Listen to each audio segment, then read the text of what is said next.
അല്ലെ നിറഞ്ഞ സദസ്സിൽ ഇങ്ങനെ ഓടിക്കൊണ്ടിരിക്കുകയാണ്. അപ്പൊ അതിനൊരു സന്തോഷം കൂടിയും അതിനേക്കാൾ ഉപരിയായിട്ട് മാധ്യമ സുഹൃത്തുക്കളെ നിങ്ങൾ ഓരോരുത്തരും കാണുക എന്നുള്ളൊരു ഉദ്ദേശത്തോട് കൂടിയിട്ടാണ് ടീം ബബ്ബ ഇപ്പോൾ നമ്മോടൊപ്പം ചേർന്നത്. സുസ്വാഗതം. ഞാൻ അതിനേക്കാൾ ഉപരിയായിട്ട് വലിയൊരു ചിത്രത്തിന്റെ ഒരു ആഘോഷ നിമിഷത്തിൽ ഈ ഒരു ഭാഗമാവേദിന്റെ ഏറ്റവും സ്നേഹപൂർവ്വമുള്ള നന്ദി കൂടി ഈ സമയം അറിയിക്കുകയാണ്. അപ്പൊ നമുക്ക് ഇരിക്കാം. അതിനുശേഷം നമുക്ക് വിശേഷങ്ങളിലോട്ടും ആഘോഷത്തിന്റെ കുറേയധികം സംസാരങ്ങളിലോട്ടും പോകേണ്ടതുണ്ട്. യെസ്, തീർച്ചയായിട്ടും എപ്പോഴും മലയാള സിനിമയ്ക്ക് പ്രത്യേകിച്ച് ഒരു ഫെസ്റ്റിവൽ സമയത്ത് ദിലീപേട്ടൻ ചിത്രം വരുമോ എന്ന് പറയുമ്പോൾ കിട്ടുന്നൊരു അമിതാഹ്ലാദമുണ്ട്. ഇതിനേക്കാൾ ഉപരി ഒരു അമിത പ്രതീക്ഷയുണ്ട്. ആ പ്രതീക്ഷ തന്നെയാണ് ഒട്ടും തെറ്റിക്കാതെ ഇപ്രാവശ്യത്തെ ക്രിസ്മസ് അല്ലെ അഴിഞ്ഞാട്ടമായിരുന്നു. ഒരുപക്ഷെ സിനിമയിൽ അതിനേക്കാൾ ഉപരിയായിട്ടൊരു സിനിമ കാണുമ്പോൾ തിയേറ്ററിൽ എത്രത്തോളം ആവേശം മലയാള സിനിമ പ്രേക്ഷകർക്ക് നൽകാൻ പറ്റും അതിന്റെ മാക്സിമം കൊടുക്കാൻ ടീം ബബ്ബയ്ക്ക് സാധിച്ചു. ആ ഒരു ചിത്രം ഒരിക്കൽ കൂടി ഒരു ജനപ്രിയ ചിത്രമായിട്ട് മാറി എന്നുള്ളതിന്റെ ഒരു തെളിവ് ഒരു കൈയടിയിലൂടെ ഒന്ന് കാണിച്ചേ കേട്ടെ. അപ്പൊ എന്തായാലും ഈ ഒരു ആഘോഷത്തിന്റെ സമയം നമുക്ക് ഏറ്റവും പ്രിയപ്പെട്ട താരങ്ങൾ ഈ ഒരു സമയമുണ്ട്. സോ എല്ലാവരിലേക്കും നമുക്ക് സംസാരിക്കേണ്ടതുണ്ട്, അവരുടെ വാക്കുകൾ കേൾക്കേണ്ടതുണ്ട്. അപ്പൊ തീർച്ചയായിട്ടും നമുക്കറിയാം ശ്രീ ഗോകുലം മൂവീസിന്റെ ബാനറിൽ ഗോകുലം ഗോപാലൻ ആൻഡ് കൃഷ്ണമൂർത്തി നിർമ്മിച്ച ഫഹീം ആൻഡ് നൂറിൻ രണ്ടുപേരുടെയും രചനയിൽ നവാഗതനായിട്ടുള്ള ധനജയ് ശങ്കർ സംവിധാനം ചെയ്തിട്ടുള്ള ബബ്ബ ഇന്ന് 8 ദിവസം കൊണ്ട് 50 കോടി ക്ലബും കഴിഞ്ഞ് സദസ്സിൽ പോകുമ്പോ അത് നമുക്ക് കിട്ടുന്ന ഒരു ആവേശവും ആഘോഷവും അല്ലെ, അത് വാക്കുകൾക്ക് അപ്പുറമാണ്, വാക്കുകൾക്ക് അതീതമാണ് എന്നുള്ളത് പറയാതെ വയ്യ. അപ്പൊ തീർച്ചയായിട്ടും ഞാൻ ആദ്യമേ ഈ ഒരു ആഘോഷ സമയത്ത് ഞാൻ ഏറ്റവും സ്നേഹപൂർവ്വം ഞാൻ ഈ സമയം ക്ഷണിക്കുന്നത് നമ്മുടെ ഈ ഒരു ചിത്രത്തിന്റെ ഡിസ്ട്രിബ്യൂട്ടർ ആയിട്ടുള്ള ഡ്രീം ബിഗ് ഫിലിംസിന്റെ സാരഥി നമുക്കൊക്കെ പ്രിയപ്പെട്ട സുഹിതേട്ടനെയാണ്. സോ ഏകദേശം 450-ലധികം സ്ക്രീനിൽ ഇന്ന് ഈ ചിത്രം ഏറ്റവും ആഘോഷപൂർവ്വം ഓടിക്കൊണ്ടുപോകുമ്പോൾ സുഹിതേട്ട. Good evening all.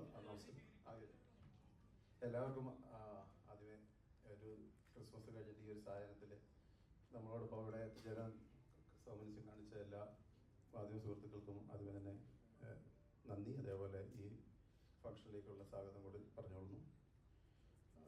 ഗോകുലം മൂവീസിൻ്റെ ബാനറിൽ നിർമ്മിച്ച് ഈ ചിത്രം ഡിസംബർ 18-നാണ് ലോകമാകെ റിലീസ് ചെയ്ത് അന്ന് ഡിസംബർ 18-ന് കേരളത്തിൽ രാവിലെ 8 മണി തൊട്ടാണ് ഷോ തുടങ്ങിയത്. വിദേശ രാജ്യങ്ങളിൽ ഈവനിങ് തൊട്ടാണ് അന്ന് ഷോ നടത്തിയത്.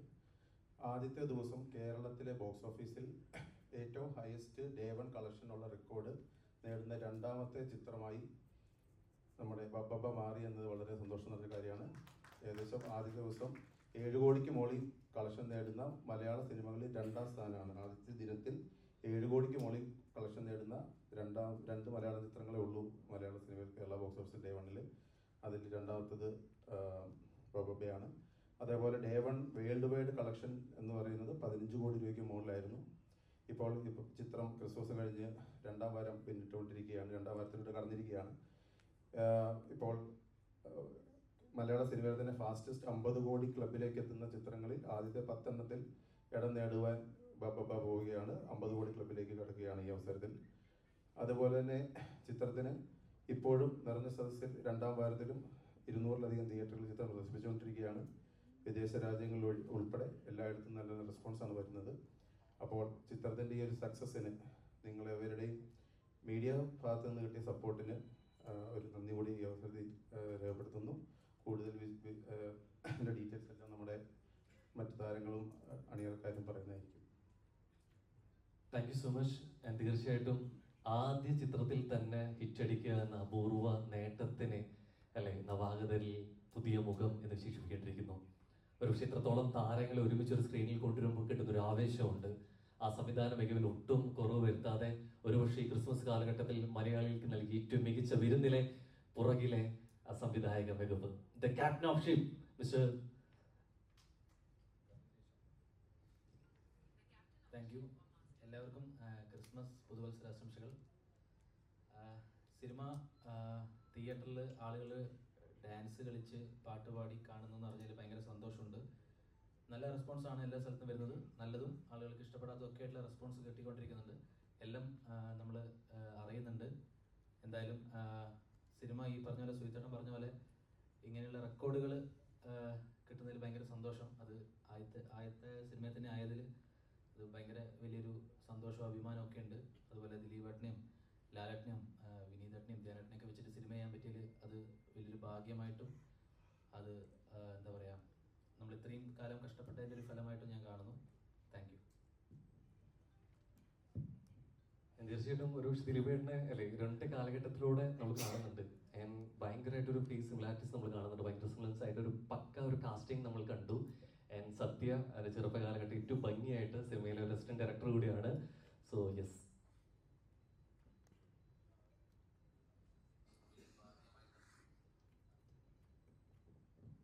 Thank you so much. എല്ലാവരും ഇതിൽ എന്നെ ഈ ഒരു റോളിൽ അക്സെപ്റ്റ് ചെയ്തതിൽ എനിക്ക് ഭയങ്കര ഒരു സന്തോഷമുണ്ട്.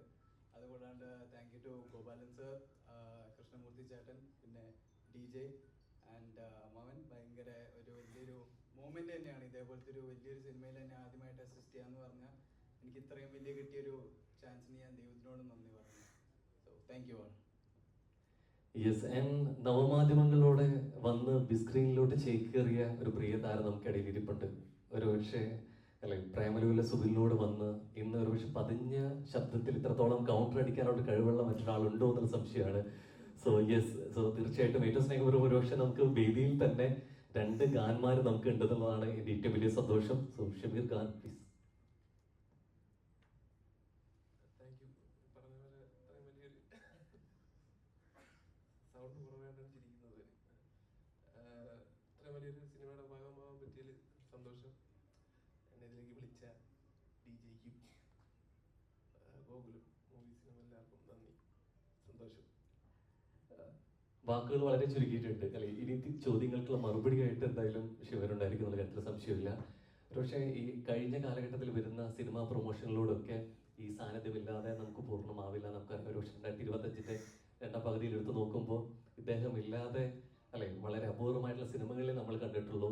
ഒരുപക്ഷെ ജിമി ചേട്ടൻ നല്ല സിനിമ വന്നു കഴിഞ്ഞാൽ അത് ഹിറ്റടിക്കും എന്നുള്ളൊരു തരത്തിലോട്ട് വരെ മാറിയിരിക്കുന്നു. അപ്പോൾ ഏറ്റവും സ്നേഹപൂർവ്വം ബബ്ബയിലും ഒരു മികച്ച വേഷമായിട്ട് ജീവിതത്തിലും സിനിമയിലും മികച്ച പോലീസ് വേഷങ്ങളിലൂടെ ജിമി ചേട്ടൻ സാന്നിധ്യം വഹിക്കുന്നുണ്ട്.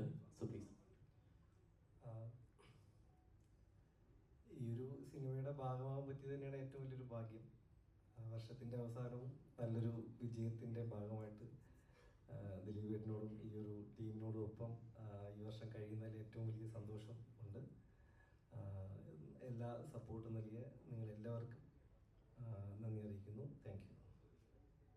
യെസ്. ആൻഡ് ഒരു 30 സെക്കൻഡ്സ് തരൂ അഭിലാഷേ എന്നുള്ള വന്മരം വീണിരിക്കുന്നു. ഇനി മധു ഞാനൊന്ന് സംസാരിച്ചോട്ടെ എന്നുള്ള തരത്തിലേക്ക് പുതിയൊരു ഹിറ്റ് ഡയലോഗ് നമുക്ക് കിട്ടിയിട്ടുണ്ട്. So Senthil pro. യെസ്. എല്ലാവർക്കും നമസ്കാരം. ഒരുപാട് സന്തോഷം ഇങ്ങനെ ഒരു ഹിറ്റ് പടത്തിൻ്റെ ഭാഗമാകാൻ കഴിഞ്ഞതിൽ. ഗോകുലം മൂവീസിൻ്റെ ഞാൻ അഭിനയിക്കുന്ന രണ്ടാമത്തെ പടമാണ്. 19ാം നൂറ്റാണ്ടെന്ന് പറയുന്ന സിനിമയിൽ ആണ് ഇതിന് മുൻപ് ഞാൻ അഭിനയിച്ചത്, ഗോകുലം മൂവീസിൻ്റെ. അപ്പോൾ ഇതിൽ എന്നെ വിളിച്ചത് കൃഷ്ണമൂർത്തി സാറാണ്. അപ്പോൾ ഈ അവസരത്തിൽ അദ്ദേഹത്തിനും ധനഞ്ജയനും ഒക്കെ എൻ്റെ നന്ദി അറിയിക്കുകയാണ്. ഒരു മൾട്ടി സ്റ്റാർ സിനിമയിൽ ഒരു ഭാഗമാകാൻ കഴിഞ്ഞതിൻ്റെ ഒരു സന്തോഷമാണ്. അപ്പോൾ പുതിയ ഇനി വരുന്ന വർഷം ഒരു നല്ല തുടക്കമായി മാറിയിരിക്കുകയാണ്. ഒരുപാട് സന്തോഷം. Thank you.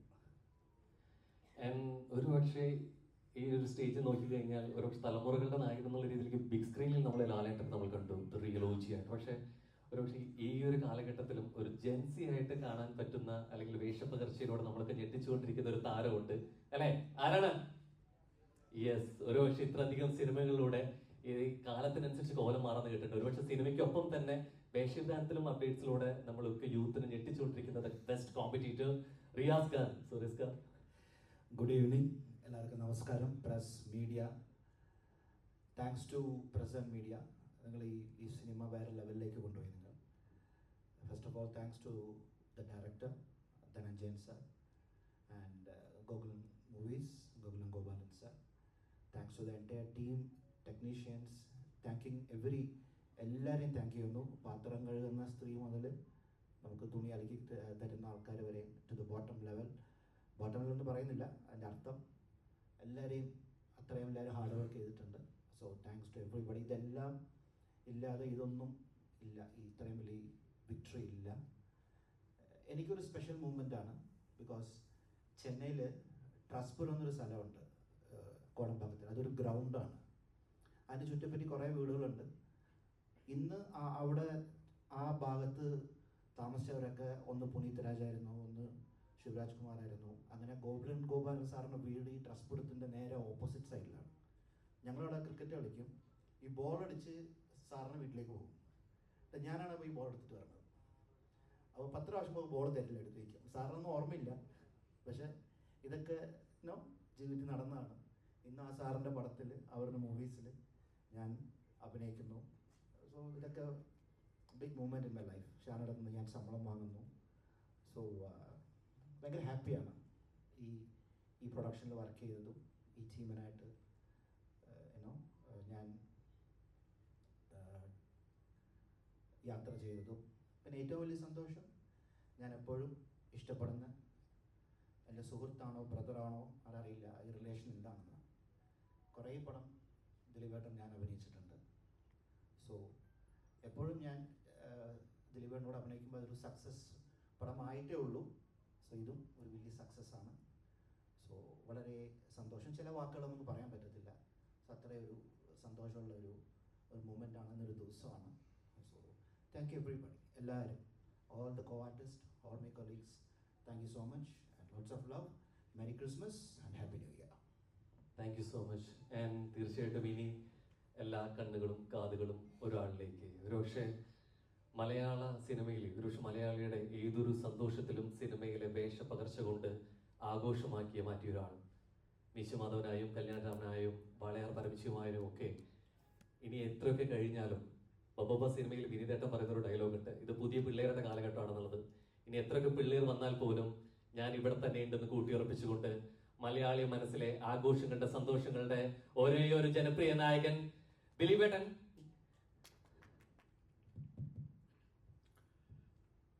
എല്ലാവർക്കും നമസ്കാരം. നമ്മൾ ശരിക്കും പ്രസ് മീറ്റ് വളരെ നേരത്തെ ചെയ്യേണ്ടതായിരുന്നു. നിങ്ങൾക്ക് എല്ലാവർക്കും അറിയാം, നമ്മൾ ശരിക്കും കഴിഞ്ഞ 2-3-4 ദിവസങ്ങൾക്ക് മുമ്പ് പ്ലാൻ ചെയ്തതാണ്. അപ്പോഴാണ് നമുക്ക് ഏറ്റവും പ്രിയപ്പെട്ട, നമ്മൾ ഒരുപാട് സ്നേഹിക്കുകയും മലയാള സിനിമയുടെ അഭിമാനമായിരുന്ന നമ്മുടെ ശ്രീനേട്ടൻ നമ്മളെയൊക്കെ വിട്ടുപോയത്. അപ്പോൾ അതുകൊണ്ടാണ് പിന്നെ കുറച്ച് വൈകി. അങ്ങനെയാണ് ഇന്ന് എന്താണെങ്കിലും നിങ്ങളൊക്കെ ആയിട്ട് നേരിട്ട് സംസാരിക്കാം എന്നൊരു തീരുമാനത്തിലെത്തിയത്. അതുകൊണ്ട് ഈ സിനിമയിൽ അഭിനയിച്ച ഒരുപാട് പേര് ഇന്നിവിടെ വന്നിട്ടില്ല. പ്രത്യേകിച്ച് നിങ്ങൾക്ക് ഏറ്റവും ഇഷ്ടമുള്ള ധ്യാൻ ശ്രീനിവാസൻ. ധ്യാന് നമ്മൾ പ്ലാൻ ചെയ്ത് നമ്മൾ ഗംഭീരമായിട്ടൊരു പ്രസ് മീറ്റ് ഇൻ്റർവ്യൂ ഒക്കെ ചെയ്യാന്നുള്ളതായിരുന്നു. പക്ഷെ ധ്യാനും പിന്നെ ഇതിനൊന്നും ഇതിൽ പങ്കെടുക്കാൻ സാധിച്ചില്ല. ഇന്ന് നമ്മളെ സംബന്ധിച്ച് എനിക്ക് തോന്നുന്നത് 2020 പടം കഴിഞ്ഞിട്ട് ഓരോ സീനിലും പുതിയ പുതിയ ആർട്ടിസ്റ്റുകൾ വന്നുകൊണ്ടിരിക്കുന്ന വേറൊരു സിനിമയുടെ ഒരു രൂപമാണ് ബബ്ബ അതിലൂടെ നമ്മൾ കണ്ടത്. അതിൻ്റെ കഥ ഫാഹിനും നൂറും എന്ന് പറഞ്ഞപ്പോൾ ഇത് വേറൊരു ജോണറിൽ സംഭവിക്കുന്നൊരു സിനിമ. ഇത് സിനിമ എന്നല്ല, ഒരു എന്താ പറയുക, തിയേറ്ററിൽ ഹരമുണ്ടാക്കുന്ന ഒരു ഫാൻ മെയ്ഡ് മൂവി. ഒരു ലോജിക്കും ഇതിനകത്തില്ല. അത് നമ്മൾ ആദ്യമേ തന്നെ കഥ കേട്ടപ്പോൾ തന്നെ പറഞ്ഞു, ഇതിൽ ലോജിക്കൊക്കെ പിടിക്കാൻ പോയാൽ ഭയങ്കര കുഴപ്പമാണ്, ഇങ്ങനെ ഒരു സിനിമ ചെയ്യാൻ പറ്റില്ല. അപ്പോൾ അതുകൊണ്ട് തന്നെയാണ് ആദ്യമേ തന്നെ നമ്മൾ നോ ലോജിക് എന്നുള്ളത് പറഞ്ഞത്. ലാലേട്ടൻ തന്നെ ഇതിനു മുമ്പുള്ള ഇൻ്റർവ്യൂവിൽ പറഞ്ഞിട്ടുണ്ട്, സിനിമയെ കീറിമുറിക്കുന്ന രീതിയിൽ, ആ സിനിമയെ പോസ്റ്റ്മോർട്ടം ചെയ്യുന്ന രീതിയിലുള്ള ആളുകൾ ഈ സിനിമ കാണാൻ വന്നാൽ അവർക്ക് ദഹിക്കില്ല, അങ്ങനെയുള്ള ഒരു സിനിമ കാണണ്ട എന്നുള്ള രീതിയിൽ ആദ്യമേ തന്നെ പറഞ്ഞിട്ടുണ്ടായിരുന്നു. ഇത് നമ്മൾ ഒന്നും പ്രതീക്ഷിച്ചിട്ടില്ല. ഒരു അവകാശവാദങ്ങളും ഇല്ലാതെ തിയേറ്ററിൽ ആഘോഷമാക്കുക. നമ്മൾ ധനജയൊക്കെ എൻ്റെ അടുത്ത് പറഞ്ഞത്, ഞങ്ങളൊക്കെ നിങ്ങളുടെ സിനിമകൾ കണ്ടിട്ട് നമ്മൾ വീണ്ടും കാണാൻ ആഗ്രഹിക്കുന്ന കുറച്ച് കാര്യങ്ങൾ നിങ്ങളെല്ലാവരും ഞങ്ങൾക്ക് വീണ്ടും ചെയ്തു തരണം. അതെനിക്ക് തോന്നുന്നു ഏറ്റവും കൂടുതൽ അങ്ങനെയുള്ള കാര്യങ്ങൾ റിക്വസ്റ്റ് ചെയ്ത് ലാലേട്ടനെ കൊണ്ടാണ് ചെയ്യിപ്പിച്ചിട്ടുള്ളത്. പക്ഷേ ആ കാൽക്കുലേഷൻ കറക്റ്റായിരുന്നു. കാരണം തിയേറ്ററിലൊക്കെ നമ്മൾ അതിൻ്റെ ഒരു ആവേശം, ആ സന്തോഷമൊക്കെ നമ്മൾ കണ്ടാണ്. ഒരു വലിയ ഗ്രാൻഡിയറിൽ ഒരുപാട് ആർട്ടിസ്റ്റുകൾ ഇങ്ങനെ വന്നു പോയിക്കൊണ്ടേയിരിക്കുന്നു. പിന്നെ ഇതിൻ്റെ ബിഗിനിങ്ങിൽ തന്നെ ടീച്ചർ പറഞ്ഞ പോലെ എല്ലാ മനുഷ്യരിലും ഒരു ഭ്രാന്തനുണ്ട് എന്നുള്ളതാണ്. നമ്മുടെയൊക്കെ ജീവിതം ശരിക്കും പറഞ്ഞ ഒരു നൂലുമേക്കൂടി ഉള്ളതാണ്. അങ്ങോട്ട് പോയാൽ ഭ്രാന്ത്, ഇങ്ങോട്ട് വന്നാൽ നോർമൽ എന്നൊക്കെ പറയുന്ന ഒരു രീതിയിലാണ് നമ്മൾ പോയിക്കൊണ്ടിരിക്കുന്നത് തന്നെ. അപ്പോൾ ഒരു welcome to the world of madness എന്ന് പറഞ്ഞിട്ടാണ് നമ്മൾ സിനിമ തുടങ്ങിയിരിക്കുന്നത്. ഈ സിനിമ ആഘോഷിക്കാനുള്ള സിനിമയാണ്. എനിക്ക് എനിക്ക് തോന്നുന്നു 8-10 വർഷങ്ങൾക്കിടയിൽ തിയേറ്ററിൽ പ്രേക്ഷകരും അല്ലെങ്കിൽ സ്ക്രീനിൽ കാണുന്ന താരങ്ങളും തമ്മിൽ വെച്ചാൽ പ്രേക്ഷകർ ഇതിൻ്റെ ഭാഗമായിട്ട് ഈ സിനിമ പ്രദർശിപ്പിക്കുമ്പോൾ അതിലെ ഓരോ ആൾക്കാർ വരികയും അവർ പറയുന്ന തമാശകളോ അല്ലെങ്കിൽ കാര്യം പറഞ്ഞാൽ അതൊക്കെ ഇവരും അതിൻ്റെ പാർട്ടാവുക.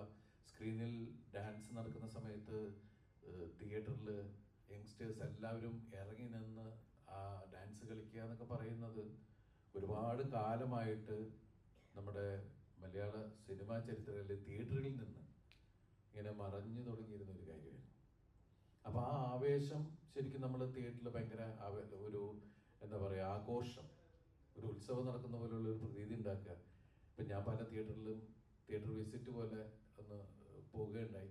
അപ്പോഴൊക്കെ പലരും വന്ന് പറഞ്ഞു ഞാൻ എത്ര കാലമായി എന്നറിയാം ഇതുപോലെ സിനിമ രസിച്ചിട്ട്.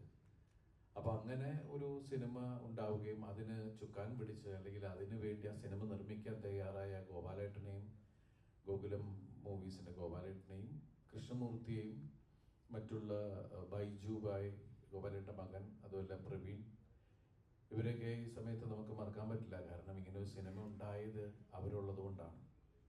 ഇത്രയും വലിയ ക്യാൻവാസിൽ അതുപോലെ തന്നെ ധനഞ്ജയ്ക്ക് ഇത്രയും താരങ്ങളെ ഒരുമിച്ച് കൊണ്ടുവന്ന് സിനിമ ഉണ്ടാക്കാൻ പറ്റിയതും ഈ ഒരു ബാനറിൻ്റെ കീഴിലുള്ളത് കൊണ്ട് തന്നെയാണ്. പ്രത്യേകിച്ച് ഇതൊരു ക്യാമിയോ ചെയ്യുന്ന എസ് ജെ സൂര്യ സർ. അപ്പം അവരുമൊക്കെ ഒരു ഗംഭീര സിനിമയുടെ ഭാഗമാവുക, ഒരു എൻ്റർടൈനർ, അല്ലാതെ നമ്മൾ മഹത്തരമായിട്ടൊന്നുമല്ല. ഈ ക്രിസ്മസ് കാലം ഒരു ഉത്സവമാക്കുക എന്നുള്ളത് മാത്രമാണ് ഈ സിനിമ പ്രവർത്തകർ ചിന്തിച്ചിട്ടുള്ളത്. അപ്പം ആ ആഘോഷം ഇപ്പം നമ്മൾ ആദ്യമേ തന്നെ ഇങ്ങനെ ചിന്ത ഉണ്ടായിരുന്നു. കാരണം ട്രെയിലറും കാര്യങ്ങളൊക്കെ വന്നത് സിനിമയ്ക്ക് ഒരുപാട് എക്സ്പെക്റ്റേഷൻ വന്നപ്പോൾ സിനിമ റിലീസ് ചെയ്ത് കഴിഞ്ഞിട്ട് പ്രസ്സുമായിട്ട് സംസാരിക്കാം. കാരണം നിങ്ങൾ സിനിമ കണ്ട ആൾക്കാരാണ്, സിനിമ കണ്ടതിന് ശേഷമാണ് നമ്മളായിട്ട് സംസാരിക്കുന്നത്. അപ്പം നമ്മളിത് മറച്ചു വെച്ചിട്ടൊന്നുമല്ല സംസാരിക്കുന്നത്, നേരെ തന്നെയാണ് സംസാരിക്കുന്നത്. അപ്പം അങ്ങനെ ഒരു കൂടിക്കാഴ്ച നമ്മളിപ്പോൾ നടത്തിയിരിക്കുകയാണ്.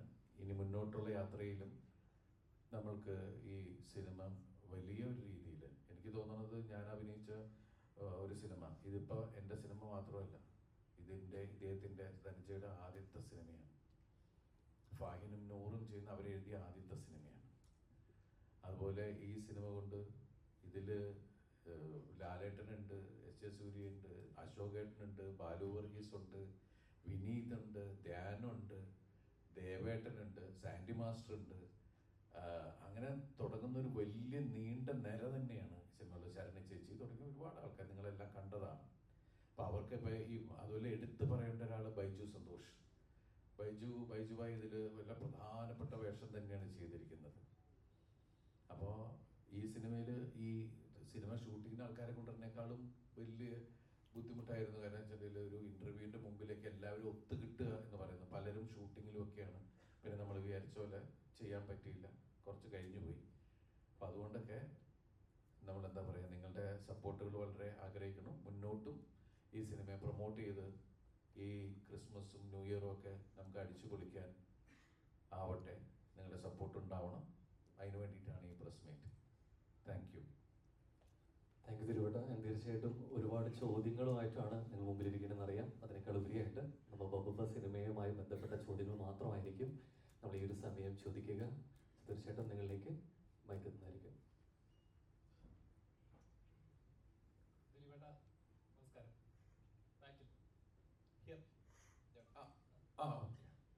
ദിലീപേട്ട നമസ്കാരം. പപ്പ കണ്ടു ഗംഭീരമായിട്ടൊരു എന്താ പറയുക, ഒരു ആഘോഷിക്കാൻ പറ്റുന്ന, തിയേറ്ററിൽ നിന്ന് തുള്ളാൻ പറ്റുന്ന ഒരുപാട് സിനിമകൾ നമുക്ക് ഓർത്തെടുക്കാൻ പറ്റുന്ന നല്ല നല്ല മൊമെന്റ്സ് ഉണ്ടായ ഒരുപാട് നല്ല സിനിമയായിരുന്നു. അത് തന്നതിന് താങ്ക് യു.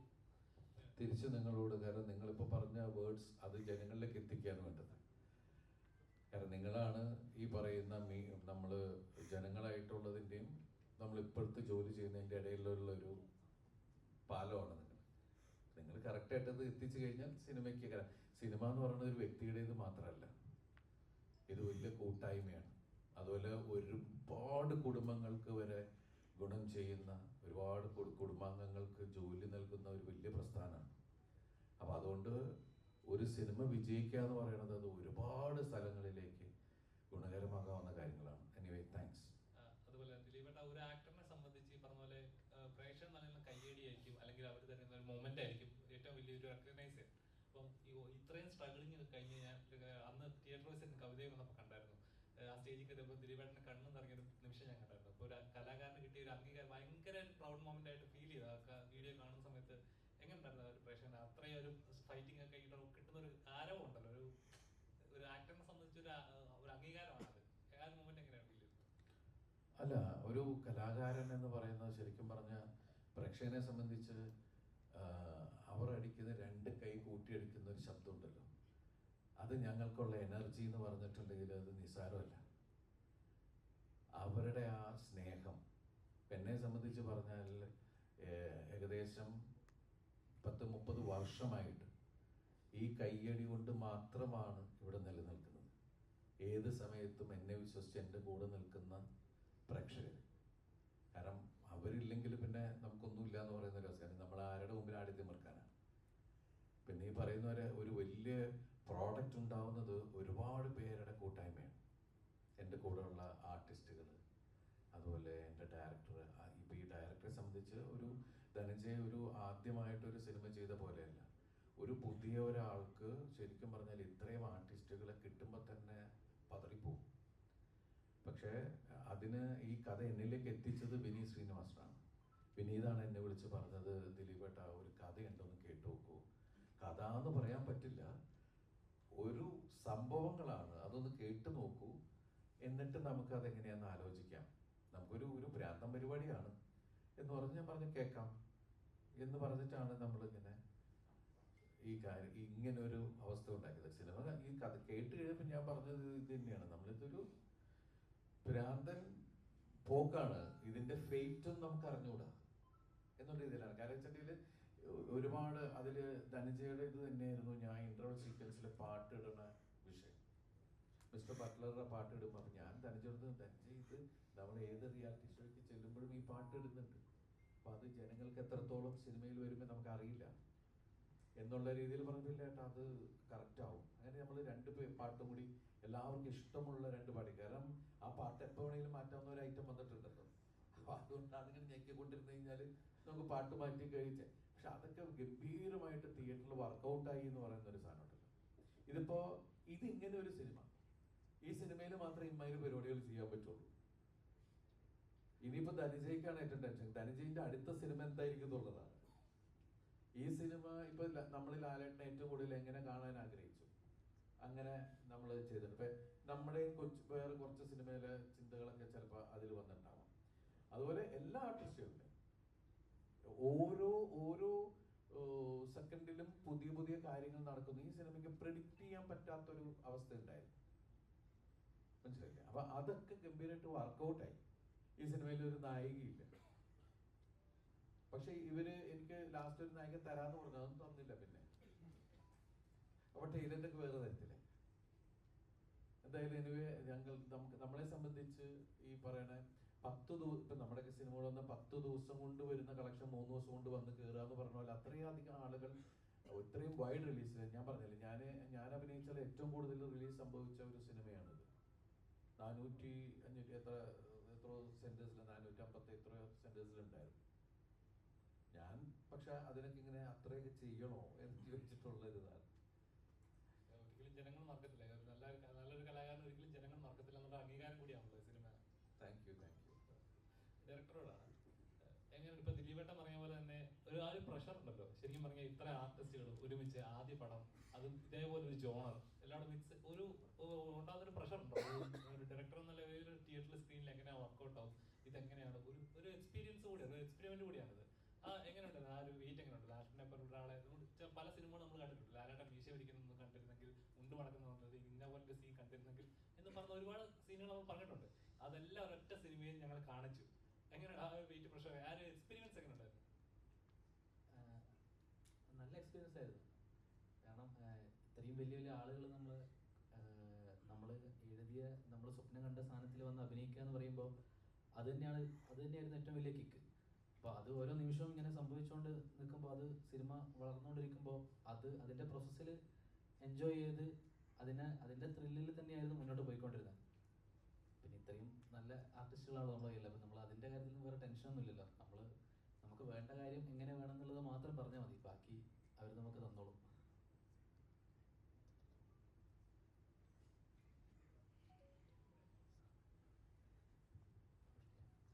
അടിച്ചുപോയി അല്ല റെഡി. ദിലീപേട്ട നേരത്തെ പടത്തിലെ റെഫറൻസിന്റെ കാര്യമൊക്കെ പറയുന്നുണ്ടായിരുന്നു. ഒരുപാട് ദിലീപേട്ടൻ്റെ പടങ്ങളിലെ റെഫറൻസ് പടത്തിൽ കാണിച്ചിട്ടുണ്ട്. അത് ഒട്ടും പ്രതീക്ഷിക്കാത്ത സമയങ്ങളിലാണ് കാണിച്ചത്. അപ്പോൾ എന്താ ഇതില് കുറെ സമയത്ത് ഈ പടത്തിന്റെ അല്ലെങ്കിൽ ആ പടത്തിന്റെ എന്തെങ്കിലും ഒരു സാധനം വന്നായിരുന്നെങ്കിൽ എന്ന് പേഴ്സണലി ദിലീപേട്ടനെ ഇഷ്ടപ്പെടുന്നതുകൊണ്ട് എനിക്ക് തോന്നി. കാരണം ദിലീപേട്ടൻ്റെ പടങ്ങൾ റിപ്പീറ്റ് അടിച്ച് കുറെ കണ്ടിട്ടുണ്ട്. അപ്പൊ ദിലീപേട്ടന് ഏതെങ്കിലും ഒരു പടം ഇതിനു മുമ്പ് ചെയ്ത ഏതെങ്കിലും പടത്തിലെ ഒരു സാധനം ബബ്ബയിൽ ഉണ്ടായിരുന്നെങ്കിൽ എന്ന് തോന്നിയിട്ടുണ്ടോ വേറെ ഏതെങ്കിലും സിനിമയിൽ? ഞാൻ ധനജയോട് പറഞ്ഞത് എന്റെ പഴയ സിനിമയിൽ ഒരു സാധനം കൊണ്ടുവരില്ലേ, പുതിയതെന്തെങ്കിലും കാണിക്കുന്ന പറഞ്ഞുകൊണ്ടിരിക്കുന്നത്. ഞാനങ്ങനെ ചിന്തിച്ചിട്ടില്ല. ഞാനെപ്പോഴും ധനജയോട് പറയും, അത് വേണോ, അത് പുതിയതെന്തെങ്കിലും പുതിയ ഇല്ലാട്ട, ഇത് ഞങ്ങളുടെ ഒരു ഇതിന് സന്തോഷത്തിന് വേണ്ടിയിട്ടുള്ളതാണ് എന്ന് പറഞ്ഞിട്ടാണ്. ഞാൻ വന്ന് ഇറങ്ങുമ്പോൾ തന്നെയുള്ള ഒരു റെഫറൻസ്, പിന്നെ നമ്മൾ ഇന്റർവെല്ലിന് പോകുന്ന ചേസ് നടക്കുമ്പോഴുള്ള റെഫറൻസുകൾ, അപ്പോൾ അതൊക്കെ റീക്രിയേറ്റ് ചെയ്യുക. ശരിക്കും പറഞ്ഞൊരു സ്പൂഫ് സ്വഭാവമുണ്ട് ഈ സിനിമയ്ക്ക്.